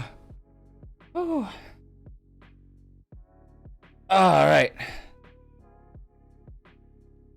Let's see here. All right, what do you got for me? What do you got for me? They have their hit point maximum reduced by half. They have taken a long rest. Player tries to remove if their total HP. Back. I don't know. I think I'm gonna leave it. I appreciate what you're saying, but I don't know. I think this way, because the idea, well, I don't know. Maybe I'll walk that back. I'll drain half their total HP and I give it back until must have been taken. I mean, I think it kind of comes down to semantics. The way you've got it, the way you've suggested is much more technical. And mine just makes it sound like the item's a bit more of a douche. Hit point maximum reduced by half. So they have taken a long rest. Half of their, well, here's what we'll say. We'll have half of their HP. We'll drain half of their HP max, and not. I'm leaving and not give it back, because I want the item to sound spiteful.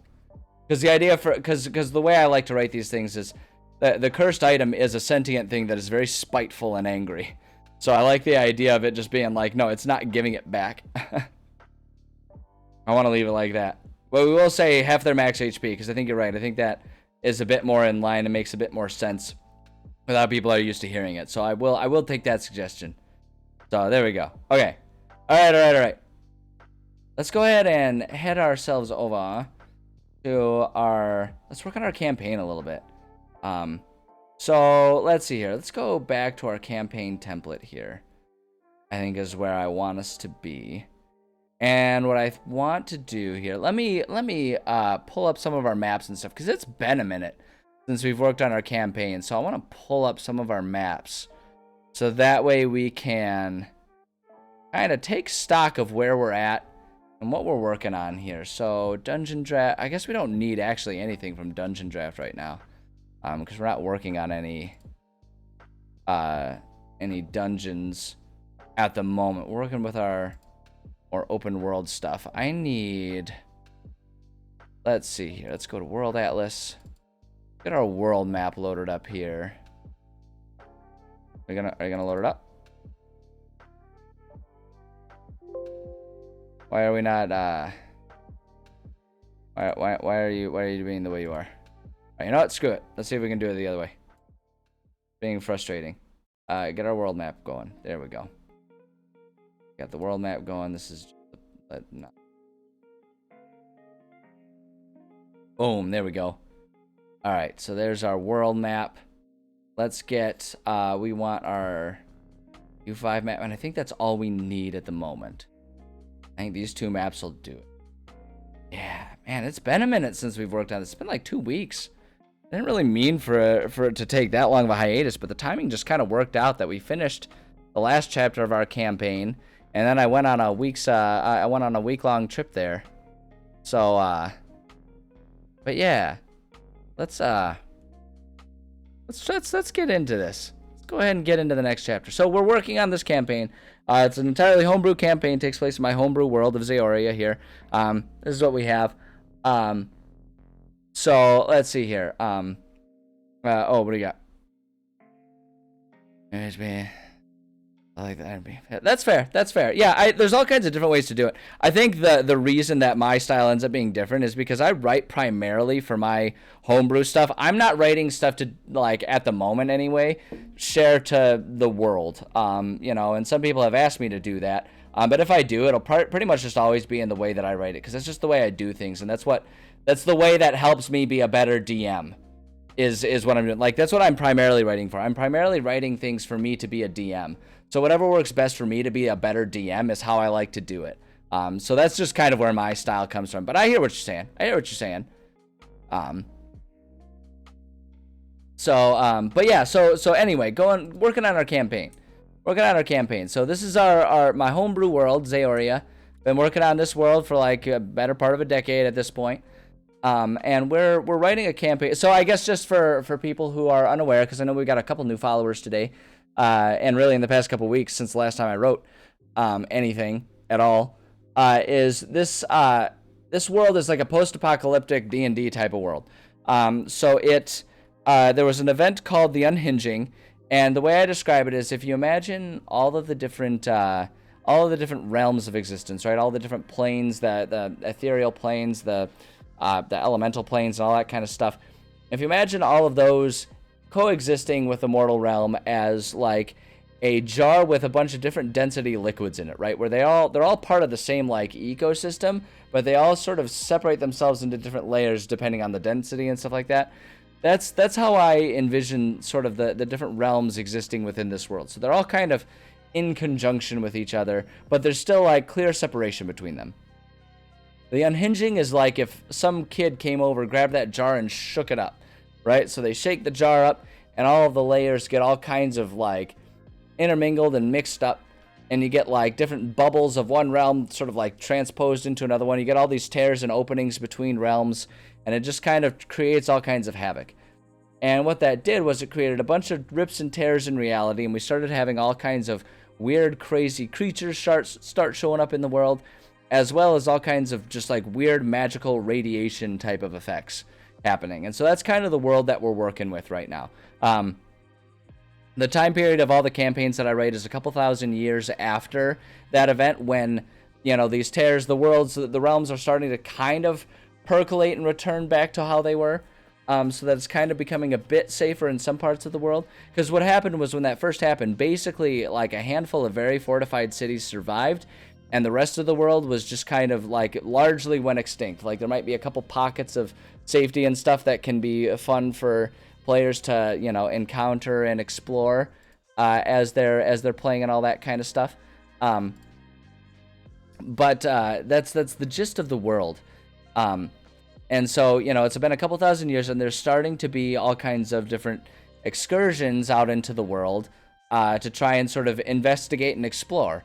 And basically, I use this world in this setting as a vessel to create environments that have a whole lot of unknown and mysterious things of like sort of forgotten past cultures and stuff like that for players to explore, as well as setting up all kinds of opportunities for there to be some sort of creature from another realm serving as a villain or what have you, right? So it just kind of serves itself really nicely as a way to create dangerous settings for players to explore and be heroes in. So the campaign that we're working on right now takes place in this hex right here, and the basic premise behind the campaign is that the city of Fosvik up here and the city of Mofafetting down here are interested in creating a new trade route between them. Because right now, the only sort of existing trade route is this long road that goes in between all these cities. And that's pretty much the only patrolled and protected road between the cities. And naturally, if you want to kind of grow a civilization, it helps if you have quicker routes of trade. So they're in the process of mapping out and trying to find a safe passage, you know, to go straight from here to here. To cut off, you know, multiple days worth of travel if possible. Multiple days, multiple weeks, truthfully. So it takes place in... Sorry, there's floating... cat hair. She's not even on my lap anymore. You can see her. You can see her in the background. She's kind of back there. right over my shoulder. Like, oops, other shoulder. Right there. There she is. Sleeping right on the recliner in the back. Anyway. Yeah, just cat hairs everywhere. So at any rate, they're working on mapping that out. The campaign begins in here, which is sort of the progress that's been made on this adventure, on this effort to map a road. This is how far they've made it so far, and that brings us to, here's the regional map of that area, right? So we can see the pathway that's kind of been traveled already, and it begins with our players over here as part of the forward base, you know, part of the progress that's been made so far.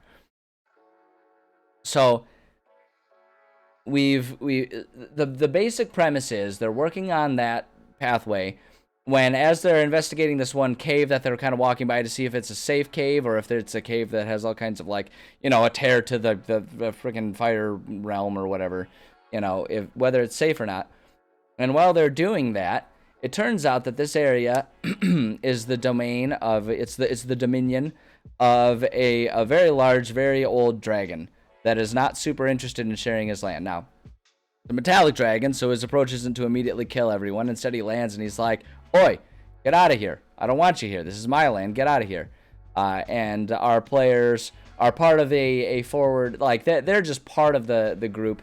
And so it's like the leader of this effort kind of says like, "Look, man, we're just trying to create a trade route. We're not trying to impose upon your territory at all. Is there some way we can cut a deal with you so that way we can still build this route?"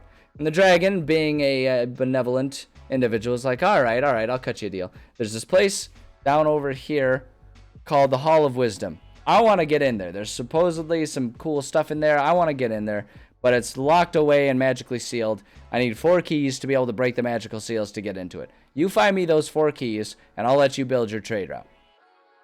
So our players, being, good cooperative players, will accept the call to adventure, and they'll be the ones who are tasked with finding these keys and everything.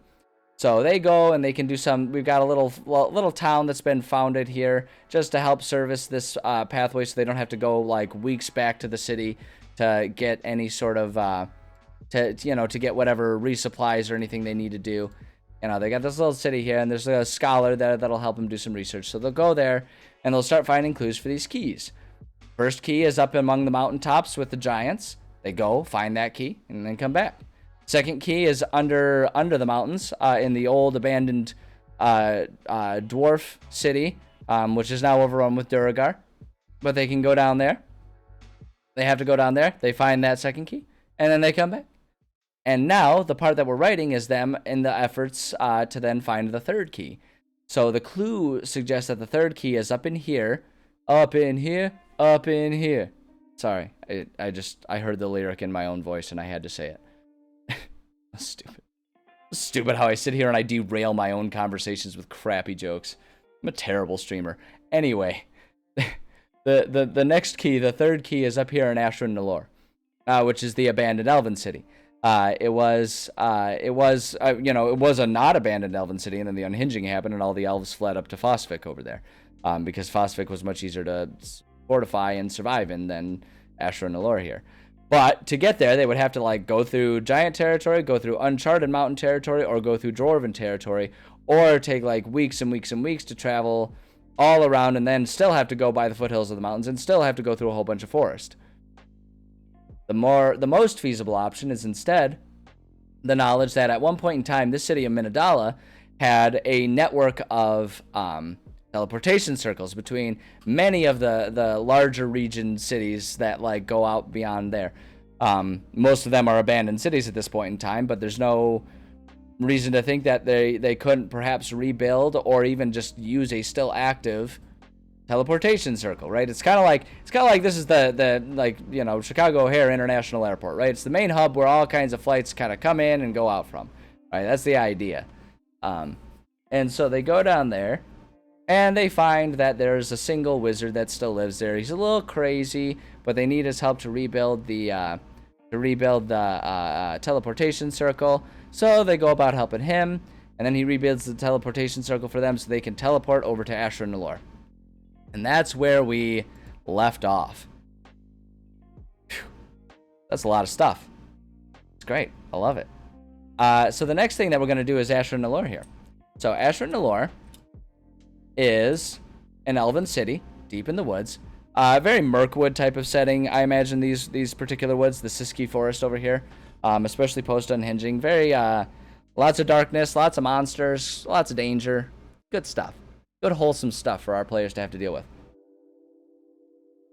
They're going to go into it with a presumption that the city is abandoned. Surprise alert, I think anyone can guess what's going on here. It's not abandoned. No, that would be too easy. That'd be too easy for them to just walk in and find a key. I'm actually really excited about this area. This is going to be a really fun one, because I'm going to go full-blown, like, horror on the players in this one. So we've done, like, monster hunts. We've done, like, some, like we've done, like, monster movie type of stuff, which is what the deal is down here in Kagdaral, our abandoned dwarven city. We did kind of like a monster hunt type of thing, like a rubber suit monster alien versus predator type of situation here. Not really Alien vs Predator, but you know what I'm talking about, like that 80s rubber suit monster. We kind of went that route down here. So we've done a little bit of scary, but I want to go full suspense horror. So the deal with Ashra Naloor is that most of the elves fled the city. Those that did not flee the city were impacted by a large interdimensional tear that opened up, you know, a tear between realms. And what happened to them is that the magical radiation kind of corrupted their brains and made them all go insane. Within my world, this lore is basically the lore. National lore, get it? Someone else pointed that one out. I didn't even notice it. Someone else out-punned me in the audience, and it was a beautiful moment. I loved it. I'm so happy they did. But the lore is basically that this is the birth of the Drow, the Dark Elves. But the way I'm doing it, like, these aren't your Drizzt. I never know how to pronounce his name. Drizzt? I don't know. It's a great story. I never know how to pronounce his name. But that elf where it's like, oh, but he's actually good. He's got a heart of gold. No. None of that. None of that in mind. These Drow in here are full-blown cultists ready to do horrible sacrificial things to whatever sacrificial lambs they can find. So basically what I want to do with this section is I want the players to come in here and find what they think is an abandoned city. And I actually do want them to have an easy time finding the key. But once they find the key, I want this to devolve into just like the most insane horror show that I can come up with, is what I want to do. I want this to be a situation where they genuinely do not think they're going to make it out alive, where they think they've really fallen into that situation. I want all of the horror movie tropes too. I want the, you know, if they separate the party, then they're in big trouble. I want the jump scares, things trying to trap them in closets and basements and all kinds of stuff like that. I want hallucinations. I want people to, like, you know, be like injured and possibly losing limbs and everything. I want the horror show going on in this one. I'm going to do my best to do it. It's kind of tricky to do that because it relies so much on theater of the mind, and so much of horror relies on, like, visual effects. Even if the visual effect is what isn't there, right? It's hard to do that. It's hard to have something like not be there when nothing is there, right? Because, like, the what isn't there is really effective when it's like a very dark screen and you can't see what's off stage, but you can hear it, or something like that. So it's gonna be tricky to really get the effect that I'm going for here. But I really want to lay it on thick. I really want to lay it on thick with the horror mechanics here. So it's going to take some planning to get that done, but I think we can do it. So that's kind of what I want to spend most of the rest of today working on, is just kind of planning this. And this is where audience participation is going to be super helpful, right? Because, like, I only have one brain to try and come up with horror stuff. But if we can have multiple brains helping me out with this, I bet we can come up with some really freaky stuff here. So I'm looking for audience participation. More serious stuff, if you would be so kind. There's a time for slapstick, and I am including plenty of it in this campaign. But this part of the campaign, no, this is meant to be horror. The one strong idea that I have, and I'm not 100% committed to it, but I'm pretty committed to it. The one thing that I want to do with this, I need to just, like, get our template going here. Let's just copy this page. Okay. And then paste here. That we have it here. The one thing, too, that I'm not, like, 100% committed to it, but I want to stick to it. I think I want to stick to it, is I want this to be the type of horror. I want the players to not really see the Drow themselves at all. I want combats to be based on, like, different creatures that they've, like, you know, created or summoned from other realms or stuff like that.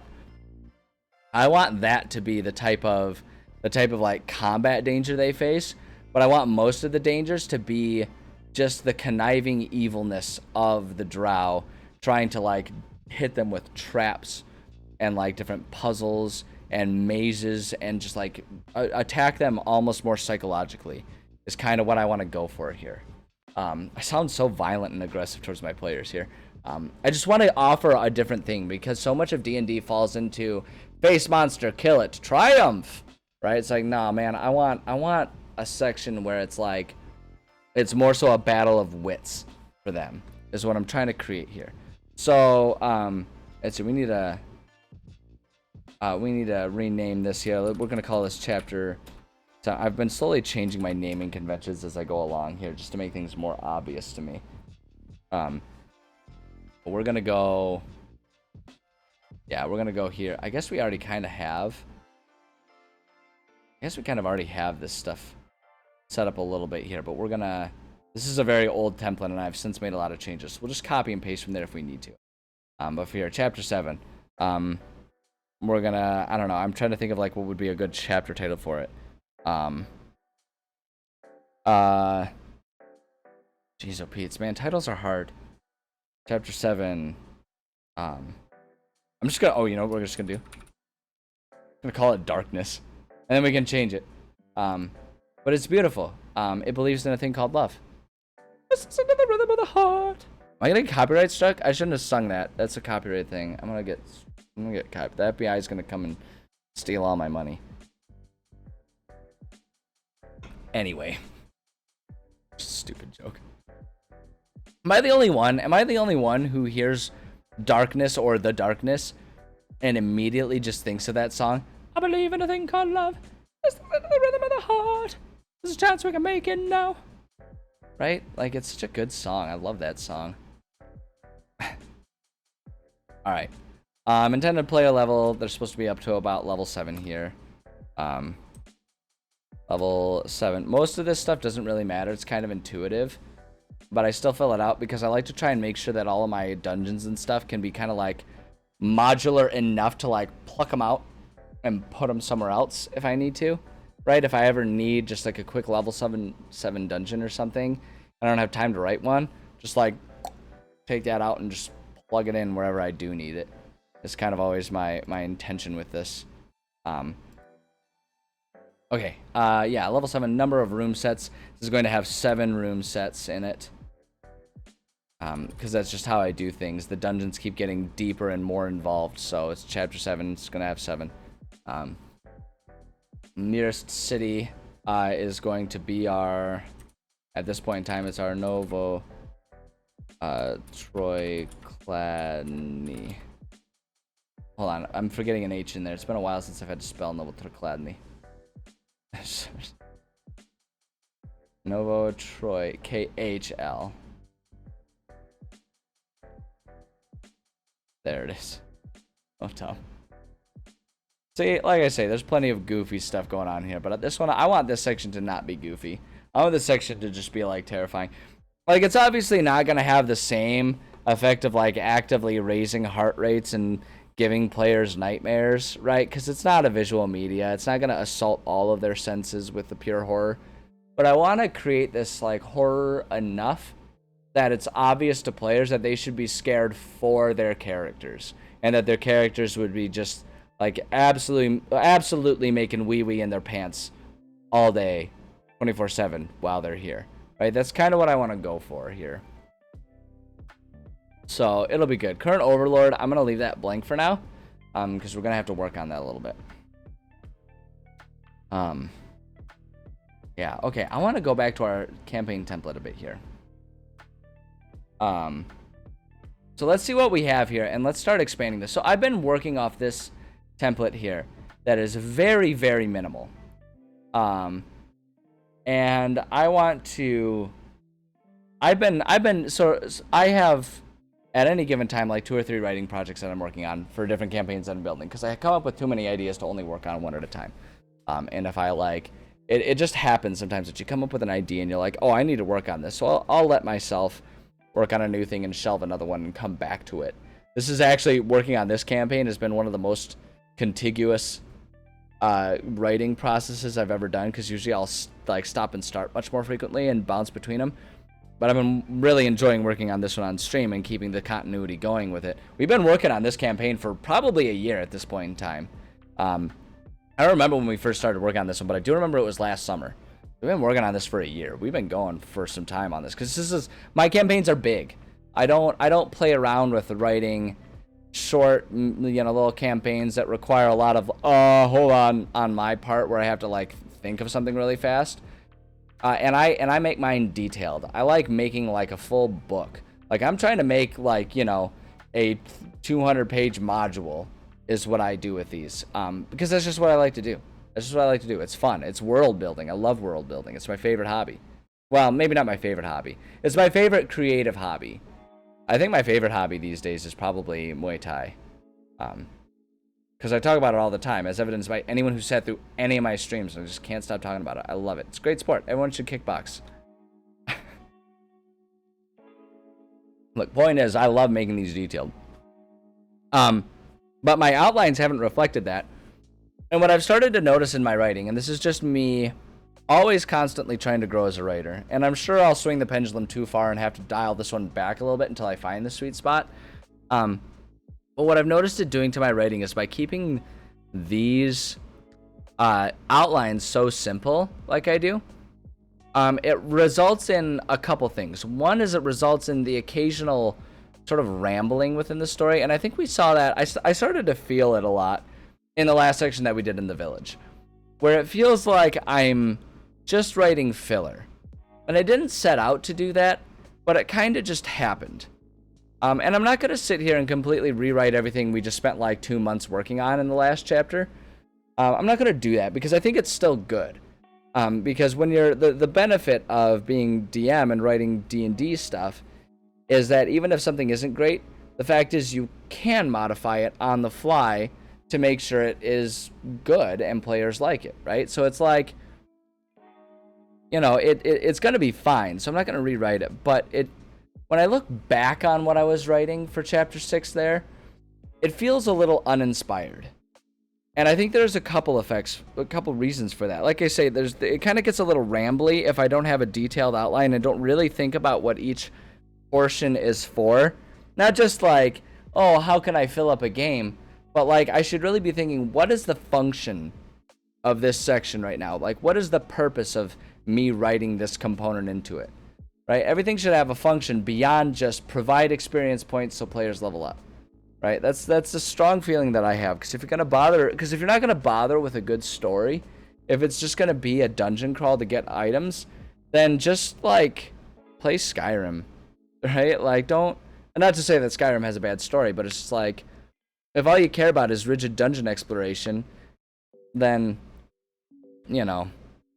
don't play D&D. Play D&D as like collaborative storytelling. So the fact that I approach it from a collaborative storytelling thing kind of saves me and protects me from my own bad writing habits. But I think I can do better, is I guess what I'm coming to.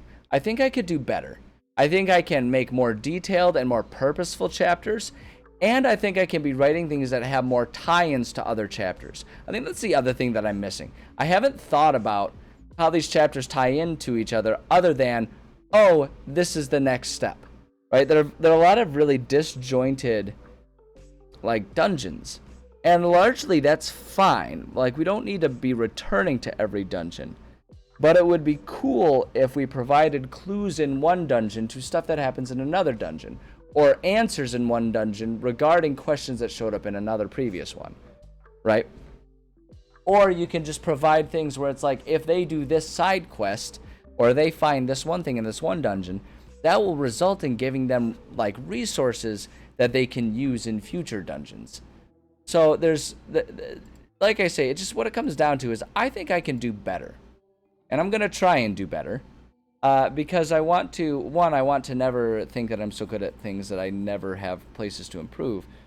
But I feel like one of the interesting things about this streaming my writing process is, I think whether it was what I set out to do or not, I've kind of developed a situation in which there are people that come to me and look at what I'm doing as like an example. And I don't think of myself as a professional writer or a professional DM. I think of myself as just some like scrub goofball that likes to create things and then, try and kill my players in a D&D game. But the fact is there's like You know, there's people who come here and ask for tips about DMing and stuff like that. And I feel like if I'm not trying to improve my writing, then I don't have any license to sit here and offer advice. Even though I barely consider myself as having license to offer advice in the first place, like, I really don't have license to do that if I'm not trying to produce the best work for people to see and for people to understand not only what is good work, but how we can improve upon our own work. So, with that in mind, I want to sit here and I want to look at this fact that I've got 3 bullet points regarding Chapter 7. And this is going to be a section, a chapter of our game that will have like 70 rooms to it because I'm doing 7 room sets, right? This is not enough. I need to make a lot more about this. And it's going to result in a much better game for players when we come to it. So let's go ahead and dig into this. And like I say, this is all I want to accomplish today. We've got a little over an hour left. All I want to do is come up with a good outline. I want to come up with a good story that we know what's happening each step. So then it just comes down to building out the details is what I want to do. So let's see what we have here. Step starts as soon as players show up in the middle of a drow city. The drow do not make themselves visible or known and instead operate from the shadows. Players will easily find the key where it's supposed to be, but the fun begins as soon as they try to leave. I think all that's still great. Hi, Kitty. Are you going to come complain about food again?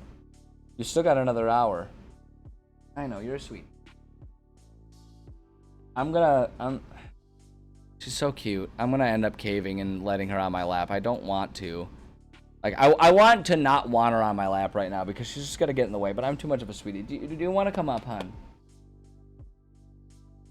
Did you want to come up? Is that what you're looking for? Or are you just looking to complain? No, you're just looking to complain. I want to come up. I'll give you like 20 more seconds of scritches. Not even. Just a little bit more scritches. And then I'm working on writing stuff. I know, it's a good kitty. Okay. Sorry. It's just too sweet. Did you want to come up, honey? You can come up.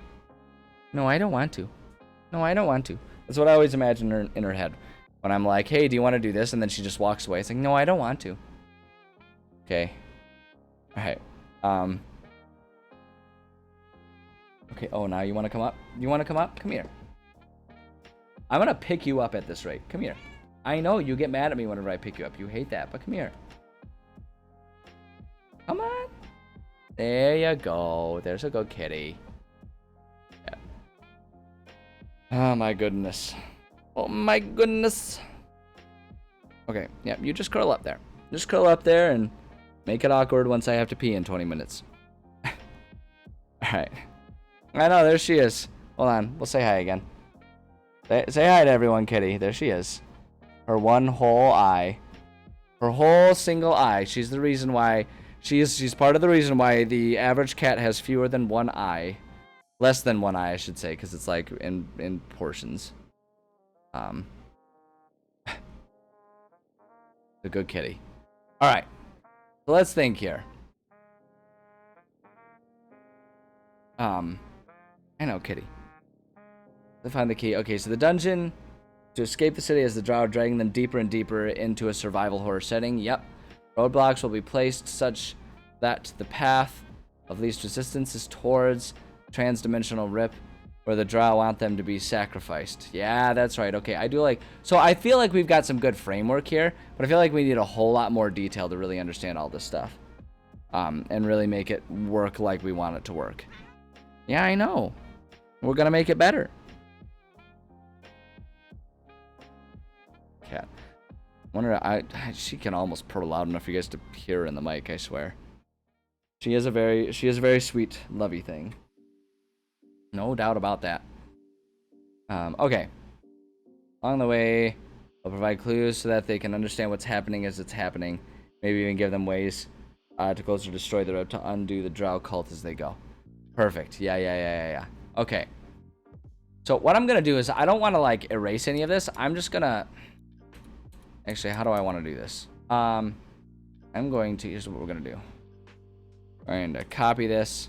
We're just gonna paste that all over there. So we can have that to reference back to refer back to if we need it. Where's my... Please have my scroll bar. There we go. We can refer back to that if we need to. It's there, ready for us. But for now, and now we can go ahead and just like empty this out and kind of start fresh, which sometimes makes it a lot easier when you're trying to edit something. If you can have like a blank slate and redo it rather than trying to format things. Depends on how much editing you're going to do. If you're just doing like grammar editing, obviously you don't delete everything. But sometimes when you're doing big overhauls, it's just easier to start fresh. So I'm going to do, so let's see here. Chapter 7. And I'm going to kind of start using the format that I've been using on my other projects. Kitty, your head is like right in the way. I'm going to use your shoulders as an armrest while I'm trying to type. I look so scrunched up though. This can't be good for my posture. But it is what it is. The sacrifices we make for the pets that we love. I know. She's purring very, very heavily right now though, so you know, at least she's happy. Chapter 7. Main story.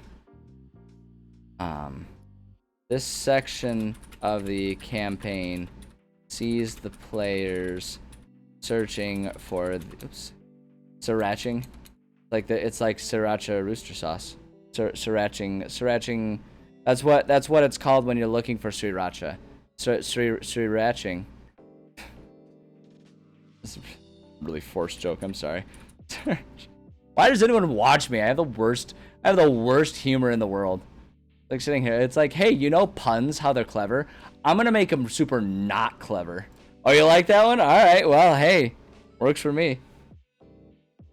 My brain just makes awkward connections between word sounds. It's not even between words. It's just between sounds that my brain makes connections with. Good stuff. Anyway. So stupid. This section of the campaign sees players searching the third key to the Hall of Wisdom. The key itself is easy to find, as it is on a pedestal in a temple in the middle of town that is quite well labeled.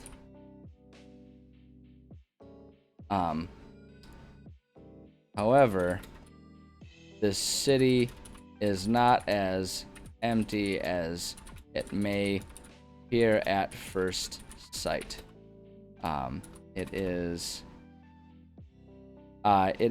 the dominion of a cult of drow who are eager to sacrifice any sentient being to the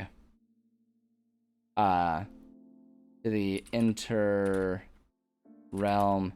tear that exists deep in the woods.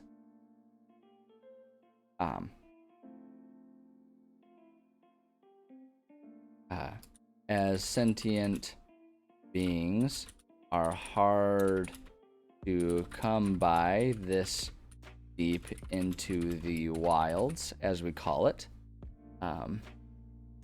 Sentient beings are hard to come by. The drow are very ready to take advantage of this rare occasion. Bada bing, bada boom. I wake up as evening, like cat's morning. I wake up. I like it. That actually would work really well for me, because most mornings I wake up to the serenade of this little butthole complaining because she wants breakfast.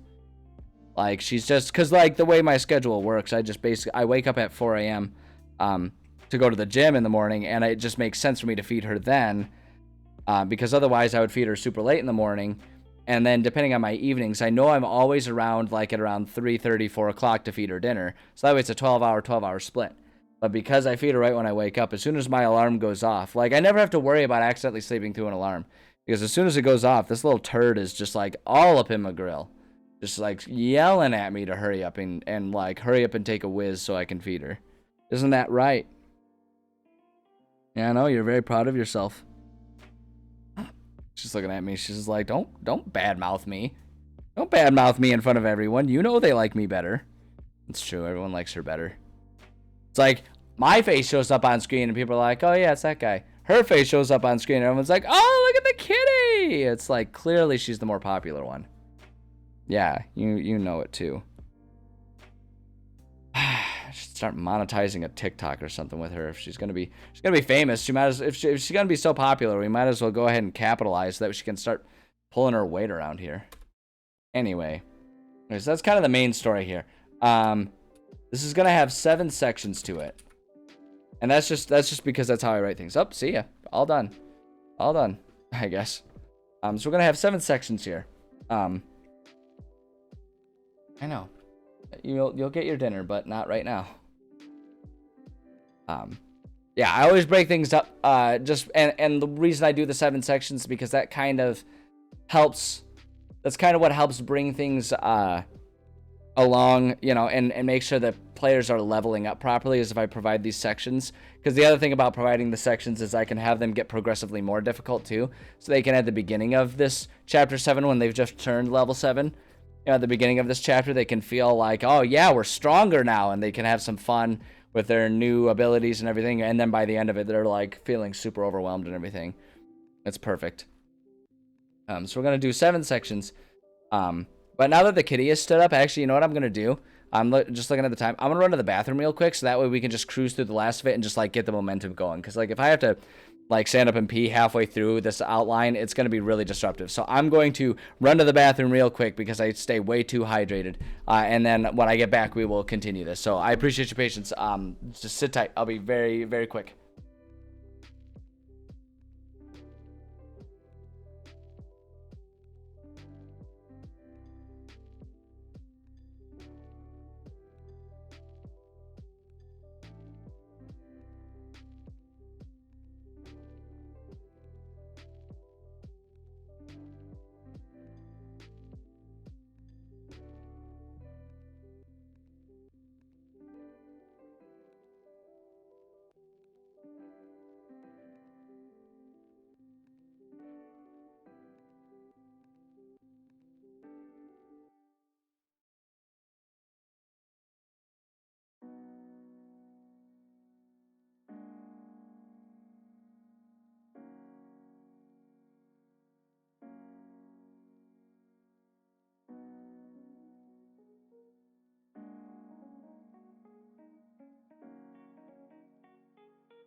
All right, here we go.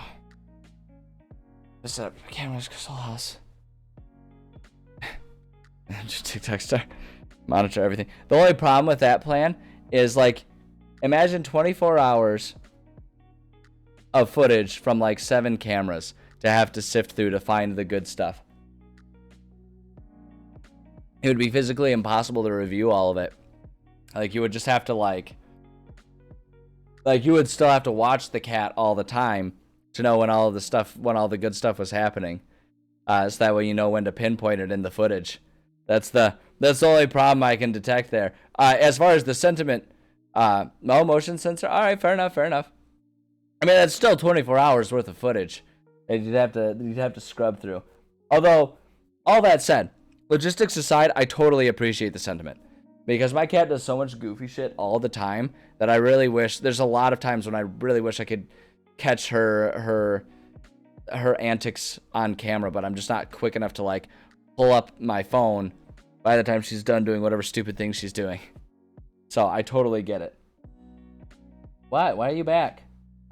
Like, I want dinner. Feed me. Not feeding you. All right now. All right, 7 sections. Oh, perfect. We're going to be back to the numbers here. So the way I like to do this is we're just going to come up with the 7 sections, and then we're going to add some details about what's happening in each of them. So section 1 is going to be the temple with the key.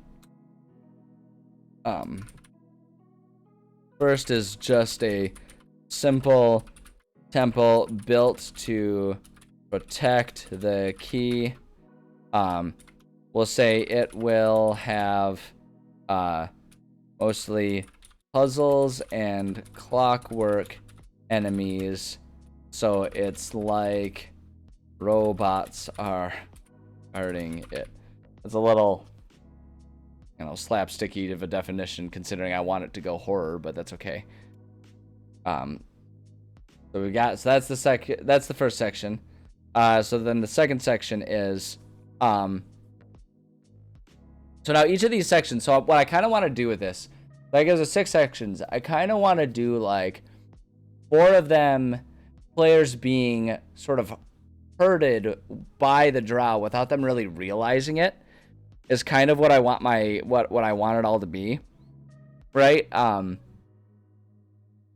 So I want 4 of them to be like the drow hurting the players towards that tear, right? And then I want the last 2 to be them escaping after they've overcome like whatever boss we're gonna put in that section around the tear, however we want to do that. But that's kind of the general flow of how I want it to go, right? Like I said, kind of horror movie, where it's like you spend the first 2/3 of it like getting sucked deeper and deeper into the problem, and then the last third, the final act, is the escape, right? And that's kind of what I want to set up here.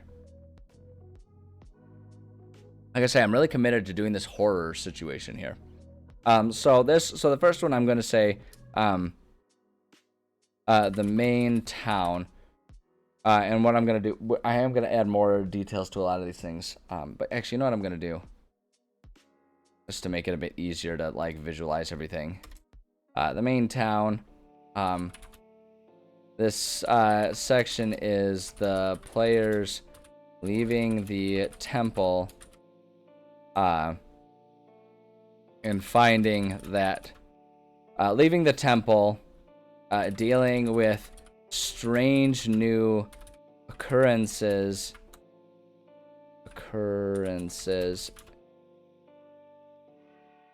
Why can't I spell occurrence? My eyes aren't. Oh, occurrences, not occurrences. That's on me. That's me being silly. Strange new occurrences. So I want like this first section to be them kind of like trying to get back to the portal that they come in on. And suddenly things are getting kind of weird on them, right? So it's like the first one was pretty standard. It's like, oh yeah, no, there's just like, this is protected with like robots and it's fine. We got to deal with them. But then this one, dealing with strange new occurrences until they return to the portal to find that it's been damaged. So like the drow will like keep them in there. So we're gonna do that. So I'm trying to think about ways to sort of make it seem like they're following clues, but ultimately being herded. Is kind of what I want to do. Hold on, I gotta. This is really random, but I just remembered there's something that I've been meaning to check. Hold up.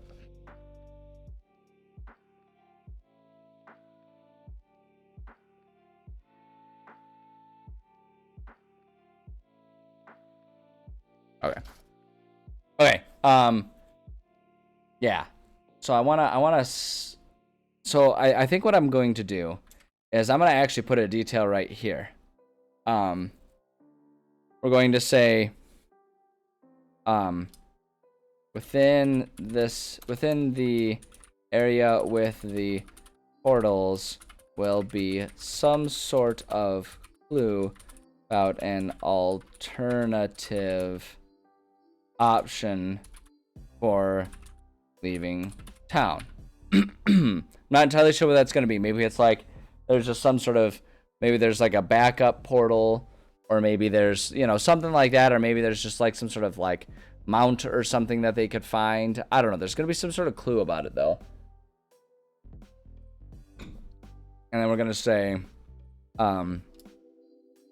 after, we're going to call this just looking for a new way home. And we'll say, Players, hi kitty. Are you here because you want attention or are you here because you want food? You want to come up? Okay, come on up. Good kitty. Like, I'm going to stand in front of the monitors and bother you now. That's what I am going to do. I know. I know, kitty. Alright,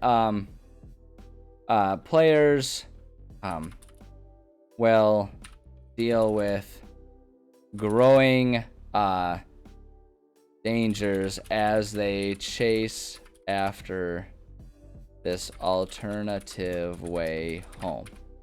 We'll say when they get there, they only find part of what they need.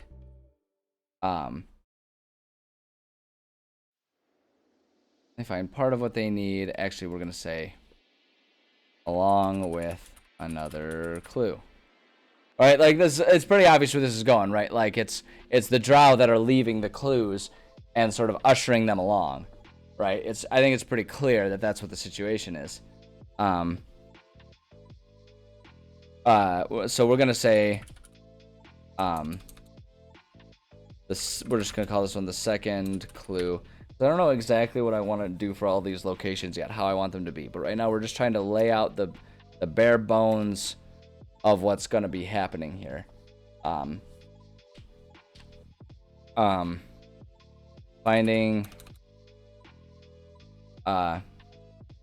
the next part. Let's see, we'll say finding the next part will be even more perilous. They'll find the second component along with a clue that... What are you staring at, cat? Wait, hold on a second. Oh. She's staring at the monitor, and I thought she was going insane. She's watching the cursor move along the screen as I type. You little weirdo. What are you doing? Your eyes are looking like you're about ready to go for a sprint right now. She's a little wound up right now. Alright, anyway. The clue that these components must be used in a place with high magical energy. So then it'll be the rift, I guess we'll call it. I don't know, that sounds kind of like poetic in a way. Because they're gonna go, because like I say, they're trying to be led, the drow are trying to lead them towards, you know, a point of a place where there's a tear in reality is kind of what we're trying to, like, that's what we're like chasing them towards here. We're trying to usher them, and so ultimately that's where they go. So it's like the clue is going to be, oh yeah, this only works in place where there's lots of magical energy around, and like that's just gonna like kind of usher them towards this next part here. So the rift, so we'll say yours will make it to the tear in reality. Not in reality, it's like the tear between realms. And I think it will probably go Underdark with the tear of the realm, right? Like have it be a portal to the Underdark type of, like one of those types of areas, just to kind of keep with a really dark and twisted sort of motif going on here. Players will make it to the tear between realms, where there will be drow attempting to make a sacrifice. We'll say players will have the chance to escape alive, but will we'll say but the drow will have brought forth the beast that the sacrifice was for. So now the hunt is on, right? So it's like, all right, so we've got to come to that, and it'll almost like feel like that's what the climax is supposed to be, but they've still got a couple more. So we're gonna say, so what we'll say is, we'll say return to city. So we'll say players will have to return to the city in order to escape. What's up, kitty? Yeah, yes, I know you're very cute. I'm still not feeding you early. It's not happening, because if I do that, because you already wake me up so early in the morning, and if I feed you any earlier, you're gonna start waking me up at like 3 a.m. I'm not doing that. Yeah, you are very cute, though.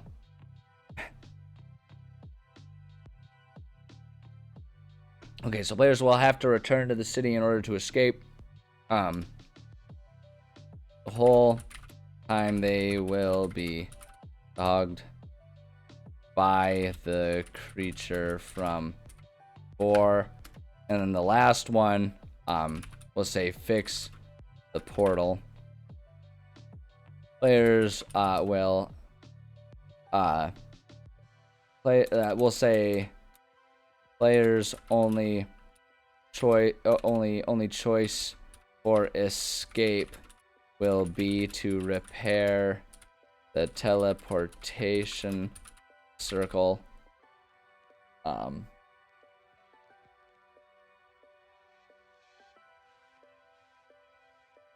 Trying to think here. Yeah, I think as far as story beats go, this is gonna work. I might need to adjust like where each one of these takes place, though. I'm thinking about it, and I'm trying to think about how like the dangers will be set up and everything.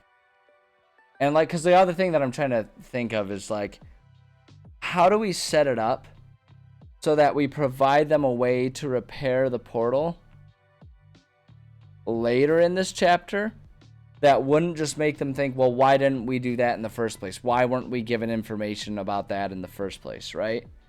Because it's like, if it's just like, oh, they get there and magically there's some sort of clue or hint that they just needed chalk to redraw the circle or something like that, then it's like, you know, why was that not the acceptable approach the first time when they returned and found that the thing was busted up?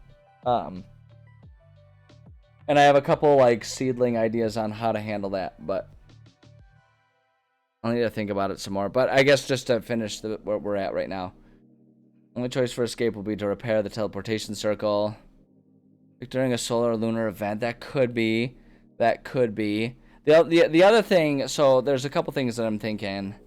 One is I could have the drow, the enemies that are kind of ushering and directing them. I could have them be a bit more aggressive early on, and then in the later part, because like early on they'll be more aggressive in the sense of leading players, right? So it's just like, and that's where sort of the clue about like, oh, there's an alternative way, you know, and they can use that, and it's like that was a plant. So it's like the other way to like the ability to repair the circle was always there. But like, so it's like you could do something like, you know, they go by and they found that the portal is damaged, but like on a table nearby there's a manual on teleportation circles or something, and like it's opened to the page about there being an alternative somewhere else.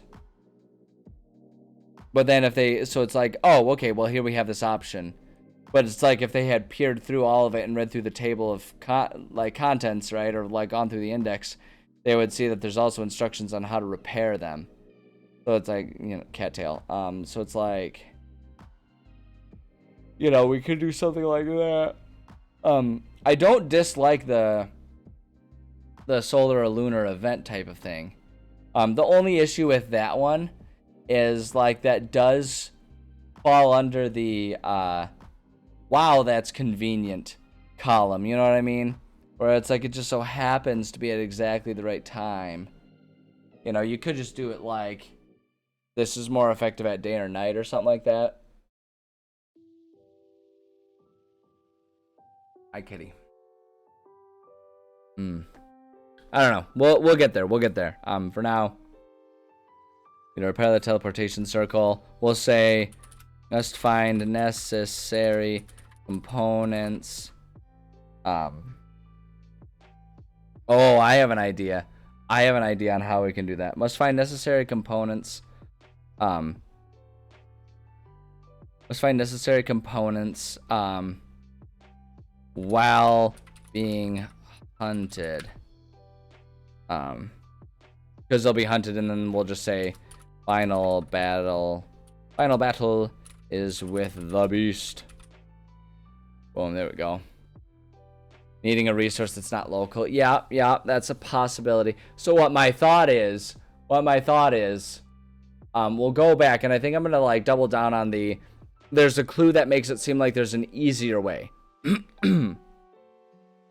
Like they can go back, and like the teleportation circle is like messed up, and they can't use it now like they did to arrive. Suddenly it's damaged and they can't go back through it.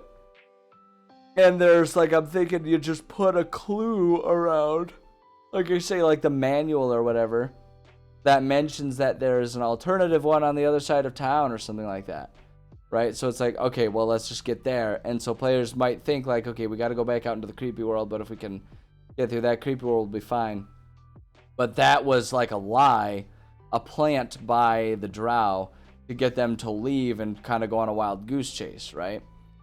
But then what I'm thinking is what we can set up is in that previous chapter when the wizard had to repair the teleportation circle. We can have him leave with them, give to them, so like he can be like, hey, just so that it's easier for you next time, here's a list of all the stuff that I needed and instructions on how to repair it. So if something happens and you need to come home, there's that. So it's like they will have always had that option.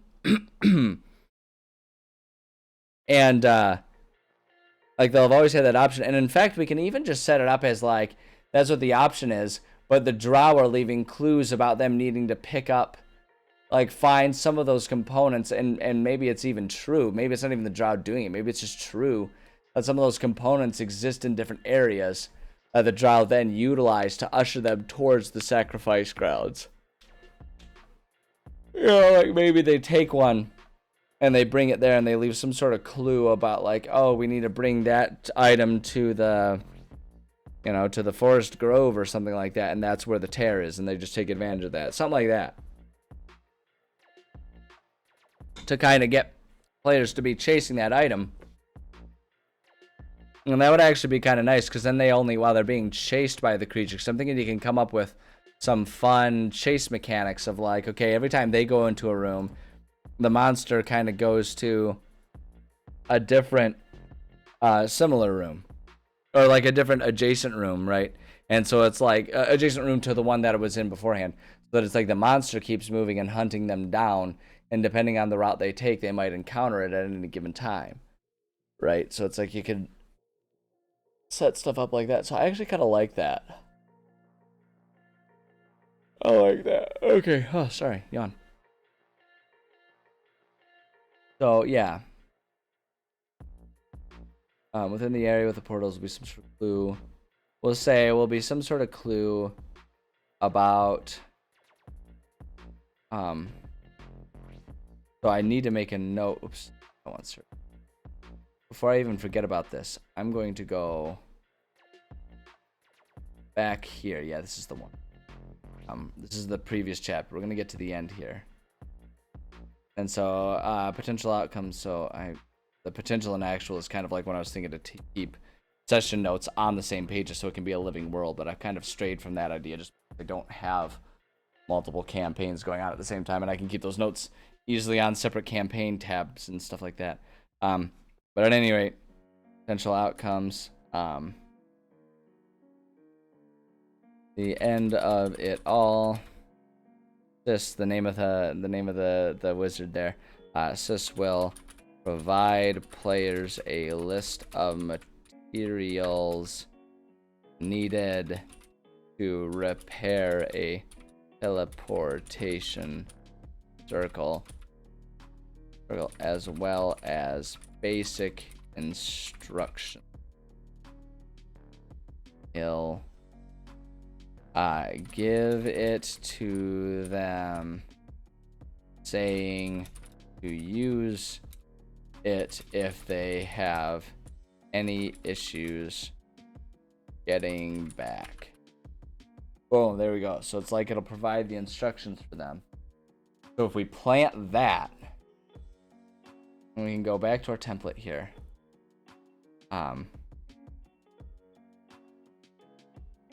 Okay, so players have the list of needed materials and can start pursuing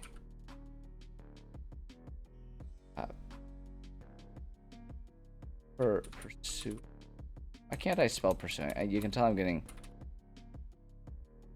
There it is. You can tell it's getting towards the end of writing time when my brain starts turning to mush and I can't spell words anymore. I can't spell words, you guys. See? Oh no, I just spelled it words. Get it? Because like I can't spell like the word words. Meta. It's meta and punny. Laugh. I command thee. So stupid.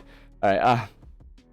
Okay, when they get there. Okay, so can start pursuing them in town in the next section. So the main town. So in this one, we're gonna say,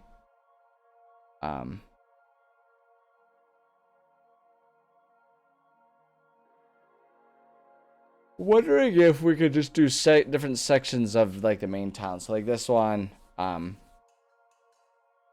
Here we go. Town section A. Okay. Here we go. Is they chase after the items for getting home. There we go. So here's what we're gonna do. Town section B. I think I got something. Section C.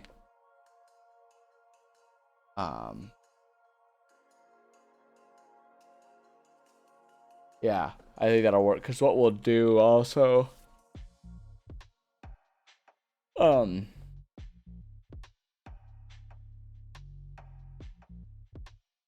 so for this one, we're gonna call this one main town again, and things will just be changed. So it'll be a familiar map, but things will be a little different for them. We've done that before, and we can do it again. But that's how I want to do it. So it's like, because the thing that I'm thinking is town section A, B, and C. Each of those has like one or two of the resources that they're looking for to fix the portal, and we could just let them go wherever they want to. Excuse me, they can go to whichever section they want to, and it'll really make it feel open world. And just the idea is that they'll go to two of them to get two of the materials, and then they'll be disrupted and brought to the rift before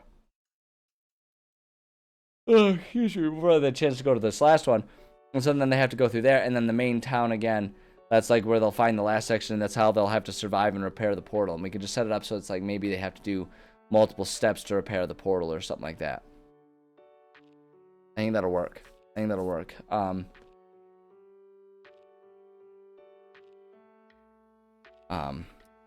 Nothing particularly spooky, though the clockwork creatures move very creepily and unnaturally. Bing, bada boom. Bada bing, bada boom. My gosh, I'm getting my nose itchy. God, people must think I'm such like a crazy person and or a cokehead. Like, my nose does this weird thing where the outside of it itches. Like, it's not an allergy thing. If it's an allergy thing, it would be the inside and it would make me sneezy or coughy or scritchy or throat or something like that. It's not that. Like, my nose does this thing where on the surface, on the skin, on the outside, it just itches. And no matter how much I scratch it or ignore it, the itching just gets worse for a long period of time. It's the most annoying thing. Oh, I apologize. I don't know why it does that. Weird. My ghost tickles you? Apparently. Apparently. I've always kind of wondered. I will say, I have kind of wondered in the past if there's maybe just something weird going on with the nerves. Like what I have one, like my actual theory is that I'm just not realizing it, but there's something like a mustache hair that's like stray and is like tickling it, and it just like makes the whole nose itch because like, you know, phantom pains and phantom itches type of thing. But I do have a bit of a conspiracy theory. It's not a conspiracy theory. There's no conspiracy involved. It's just a weird thing that I made up, but it seems like it'd be kind of a cool story. I remember one time as a kid, back when I was playing like rec league basketball, right, as a real little one. I remember someone passing a ball to me, and me being the uncoordinated like 7-year-old that I was, I missed the catch and the ball hit me right on the nose. And I remember that, and the reason I remember that is because I remember that was the first time in my life I ever experienced this nose itching thing. So maybe it caused nerve damage, and now my nose just goes through phantom basketball itches. Probably not. But it's a funny story, right? I don't know, man. I've been hitting the nose a lot. I mean, that's what I get because I train kickboxing. So it's like, you know, what would I expect? Miraculously, I've only had my nose like broken once, and it never displaced. It just cracked and was bloody, and I had to like not blow my nose for a couple days. But it didn't displace. So like my nose is still just the regular amount of unsightly as opposed to being exceptionally unsightly. You know, it's like I've always felt like I've got kind of a big schnoz up there. Not like, you know, not like big massive hook nose situation going on there, but I've always felt like my nose is not petite. My nose is noticeable, and it gives me a nasally voice. That could just be the Midwestern existence that I have, though. I don't know. Anyway, at this point in time, I'm talking very nonsensical stuff that has nothing to do with what I'm doing on stream here. So, I will do my best to refocus in. We've got like a half hour, which means a little less than a half hour because I have to like sign off and stuff like that. But I do want to finish this outline a little bit here. I want to flesh this out a little bit more. Nothing particularly spooky, though the clockwork creatures move very creepily and unnaturally. So it's like there. Pretty average for me. I go, okay, I appreciate that. I'll take an average nose. I'll take it. I'll take an average sniffer. That works for me. It's like, you know, we all have that like one feature of our face or whatever that we're like self-conscious about. Some people it's their ears. Some people it's the color of their eyes. For me, it's my nose. It's my nasal passages. I'm always like, oh, are they too big? I'm not gonna go get a surgery and Michael Jackson myself for it, but you know. Anyway, main town. This section is the players leaving the temple and with strange new occurrences until they return to the portal to find what's that it's been damaged. What I'm gonna say here is I'm just gonna say we're gonna do strange new occurrences. Things we'll say things that will force them to take the long we'll say the long-ish run. There's the longest way.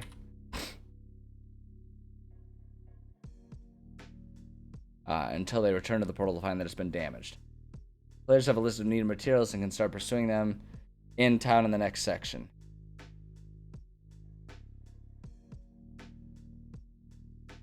So yeah, this is what we'll do.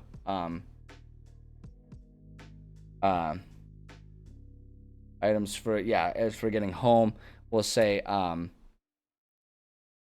gonna do a little here's what we're gonna do. Deal getting home, we'll say town sections A, B, and C can be done in any order that they boom. Add that little bit there.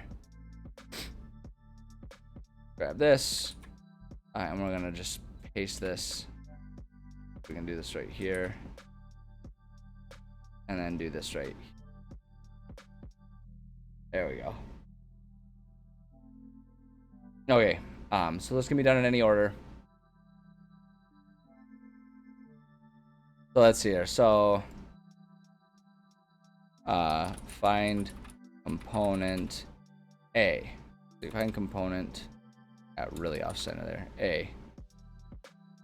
More perilous. Find component B.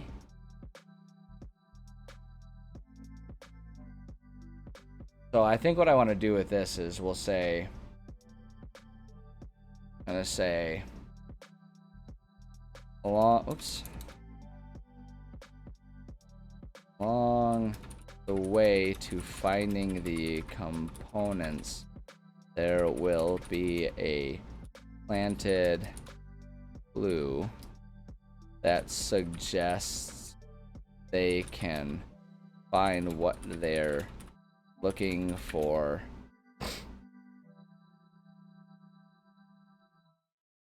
Find what they're looking for in the woods near a shrine. That will be a mislead that actually leads them to the interplanar rift, where we'll just do that because down below players will have the chance to escape alive, but the drow will have brought forth the beast that the sacrifice was for. So now the hunt is on. There we go. So section C, players will have to return to the city in order to find the final item. The whole time they will be dogged by the creature from before. Players' only choice for escape will be to repair the teleportation circle. We'll say this is a lengthy process that may require distractions for the beast as it approaches. And then we'll say rather than finding necessary components, we'll say must repair the portal while being hunted. Final battle is with the beast. We'll do that. Like, we'll just like, because what I'm thinking we can do is like have a mechanic where it's like the thing kind of can be goaded for a certain amount of time, and we can kind of set it up where it's like, you know, it's going to take X amount of time, or you can say, okay, you need whoever's going to be doing repairs has to make like dex saves or whatever to set up and repair the portal properly.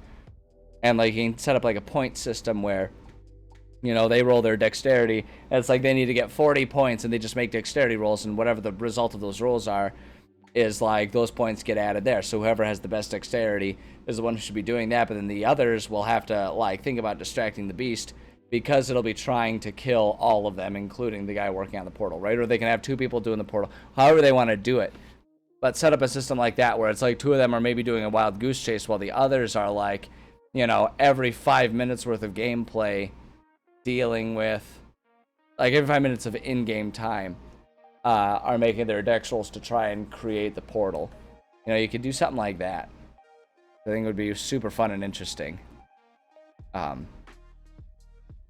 I think that works. I think that's a good baseline outline there.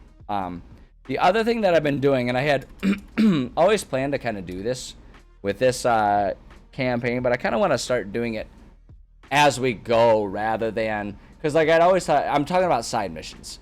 No need for me to like sit here and keep a secret. Side missions.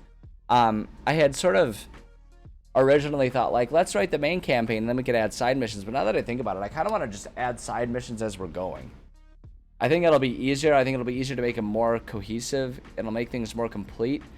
And we can use those to even flesh out and make these sections a little bit more detailed. Because basically what I've been doing is trying to add like a side mission for like one side mission per section there. So even if some of them span multiple sections, right, or go over, like there's roughly at least one other thing going on in each section that the players are in. That's kind of what I like to do for it. And so that can kind of help give more reason other than like, we're on the railroad tracks here. It's like it kind of gives a bit more stuff going on. So like I'm thinking we could do something like, excuse me, like in that temple, right, when they're going through, we can do something like ancient elven text. We'll say, in the temple are a lot of damaged and discarded texts. Not tests. Maybe some tests. Tests on the text. Those are fun to say because you end with going like tests, tests, texts.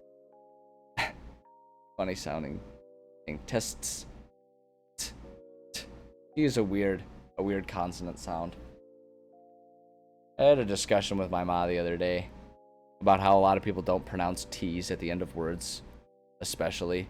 Like they utilize the glottal stop, which is basically just where you cut off your voice for a T sound rather than making the actual T sound, right? Because the average person might say it as in it, right? But when people are talking fast, I might go it, right? And I didn't pronounce the T there, right? I didn't pronounce it. I just went it. It's just me going it, oh, ah, it. But it's like, it's really interesting. It's like, it always bothers my mom. I'm always like, can't rightfully say that I'm not that guy from time to time that cuts off his T's. I'm not sitting here trying to sound severe every time I say the word Marquette. This is Marquette.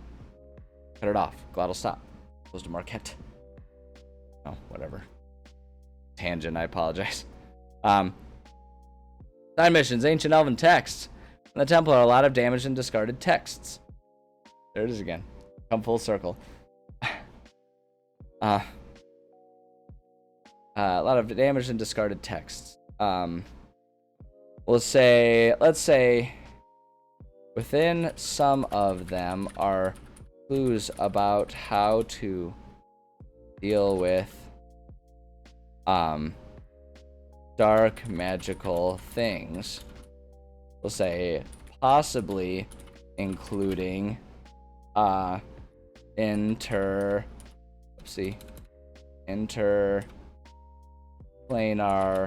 rifts. There we go. Possibly including interplanar rifts. So it's like, so what I'm thinking is, if players find and are attentive, they can possibly use this to reduce the number of enemies during the boss battle by the rift, right? So it's like if the drow are calling forth from the rift a creature they want to make the sacrifice to, like, it stands to reason that maybe some minions come through too. But if they have the ability to close it early, maybe they can make the boss battle a bit easier for themselves in that scenario, right? Something like that. Like, this isn't all necessarily final draft stuff, but I'm just trying to think about what could be some good side missions. And I like side missions to either relate to other parts within this same mission, or maybe even other missions outside of what they're working on, right? Because this one could kind of be double, because the rifts are kind of an important part to the whole campaign. So it's like, maybe I plop in one or two others that they can then have, like, oh, we've got an advantage in dealing with this. Lo ho ho. Right? So I don't know, that's where my mind's at.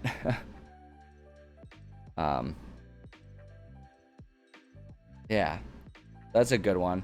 Like I say, I like to try and set up one side mission per, like, room section. What time do we have? Let's try and get one or two more. I don't know if we're gonna get all of our side missions, because I don't want them to just be like, there's coins to collect. Like, I want them to actually be good stuff. So I don't know. I don't want to rush them. So in the main town. Oh, here we go. Friend in the dark. I like to come up with poetic names because it makes me feel like a better writer. A friend in the dark. We'll say, among all of the spooky things happening in town, there is one ally for players to possibly notice if they pay attention. We'll say, and what I'm going to do is, interactions come about in the same way as the bad things, but they are helpful if the players listen and follow, right? So it's like, I don't know if there'll actually be like instructions or whatever, but it's like, you know, like, because I'm planning on having it be a whole bunch of like hidden, you know, horror type stuff and strange things happening that the drow are doing to the players. But maybe there's like one, maybe there is one Drizzt, right, that's there, that's trying to help them, or maybe there's some other creature from, you know, the interplanar rifts that's trying to help players covertly, but the clues and the messages come in the same way, so that players are gonna have a hard time trusting, right? And that's the idea, and this one can be good because we can do it like a couple times, right? Because it's there, and then maybe it shows up again. So we can do something like, but they are helpful to the players and listen and follow in order to avoid some of the other traps being set for them. Itchy nose, damn it, itchy nose. So we can do that. Yeah.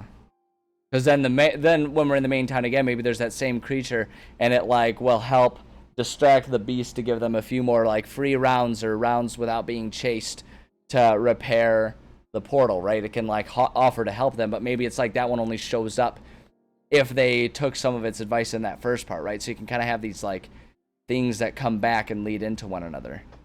Ooh, I like that a lot. Okay, so for the next one, so in town section A, when they're finding the item number 1, this is where it gets kind of tricky because there's nothing too exceptionally special. But we could do something like, okay, here we go. Elven crafting 1.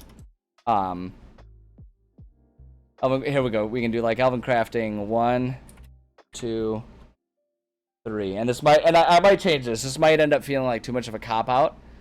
But we can do Elven crafting 1, 2, 3. Like just because there's gonna be 3 instances of it. Throughout the different parts of the city are various components to create powerful elven items that can help with survival in town as well as in the future outside of town. Oops, town, there we go. Because we can set that up, right? And it's like if they follow the instructions, it's like they have to actually seek it out. It's not just that they find a magical item. They have to actually pursue and find the components to like recreate these items, right? And this is like maybe where some of that enchantment token, you know, our enchantment project that we work on in the beginning, that's like places where you can use some of that. You know, you get stuff like that going. And it's like if they complete any of those, and they can get cool items. Like maybe one of them is like the finding all the components to quilt, you know, or stitch together an elven cloak of some sort, or like you know, maybe there's like an elven sword or something like that. Kind of do stuff like that. I actually think that's really cool. Kind of simplistic, but it's really cool, and it could have utility later on, right? It's just fun little side quests that aren't going to impact anything necessarily. But I like that. So that covers like all of that, because I'm thinking 3 because we have like the 3 sections, so that's just what goes on in there. Because like I'm thinking those 3 sections are basically going to be in different like trades districts where they'll find consumable items, right? Because that's what they're going to need to make the portal. So I like that. Now the rift I think is an easy one.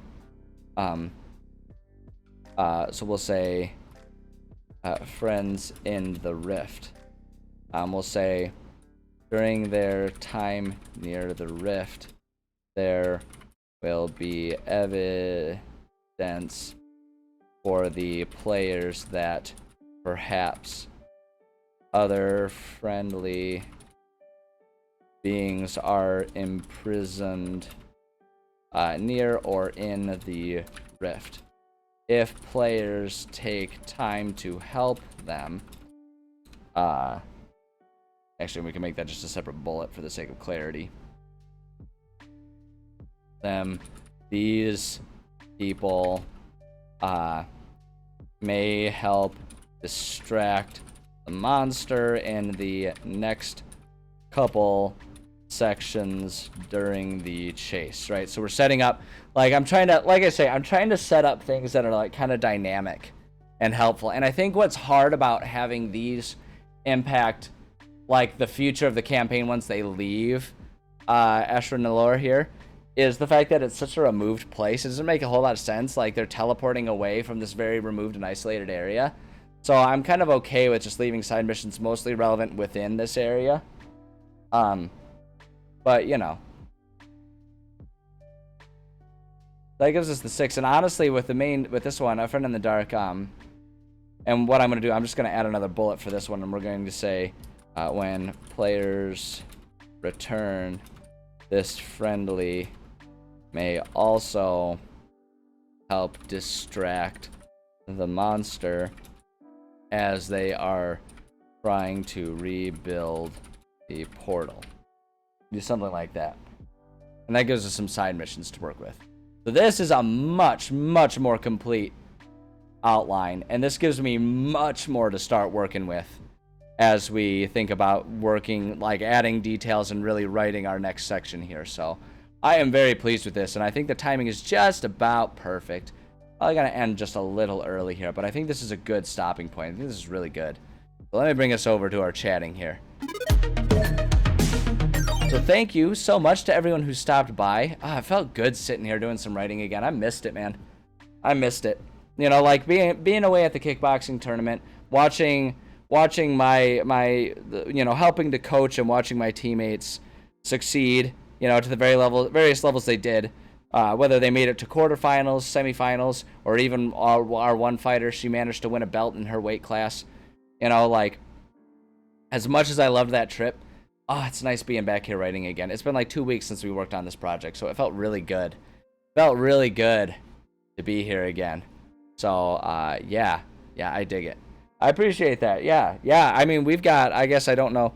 I know there's a wide range of where people are from watching this, but in America, we do have Independence Day coming up, and while America's in some politically challenging areas right now, the good news about Independence Day, you do get a day off work. So I'm about to head into a nice long weekend here, which is pretty sweet, because then I can like actually rest and recover after my vacation, which was like an awesome trip, but it was not really relaxing. Ushering, managing, coaching fighters, as well as worrying about them while they're in the ring, not relaxing. Super fun, super awesome, had a blast, not relaxing. So I appreciate that. And I wish the same for everyone else. Hopefully everyone else has a nice you know, rest of their evening. Today's Thursday, tomorrow being Friday. I think I'm going to be on and streaming tomorrow.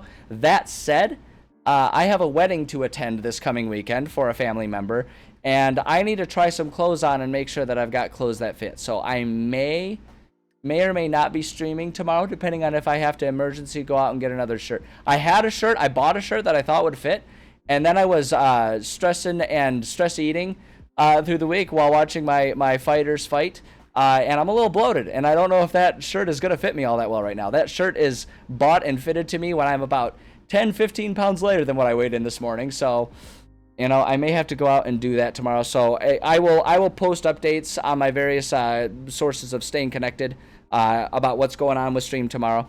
Typically speaking, though, just for the sake of posterity, standard stream times Monday, Tuesday, Thursday, Friday, 11:30 a.m. to about 3:30 p.m. Eastern time zone. That changes based on what else is going on in life, like if I have work meetings and stuff. I think next week there's probably going to be a day that I won't stream because I have to go out and do some inspections. We'll see how that plays out.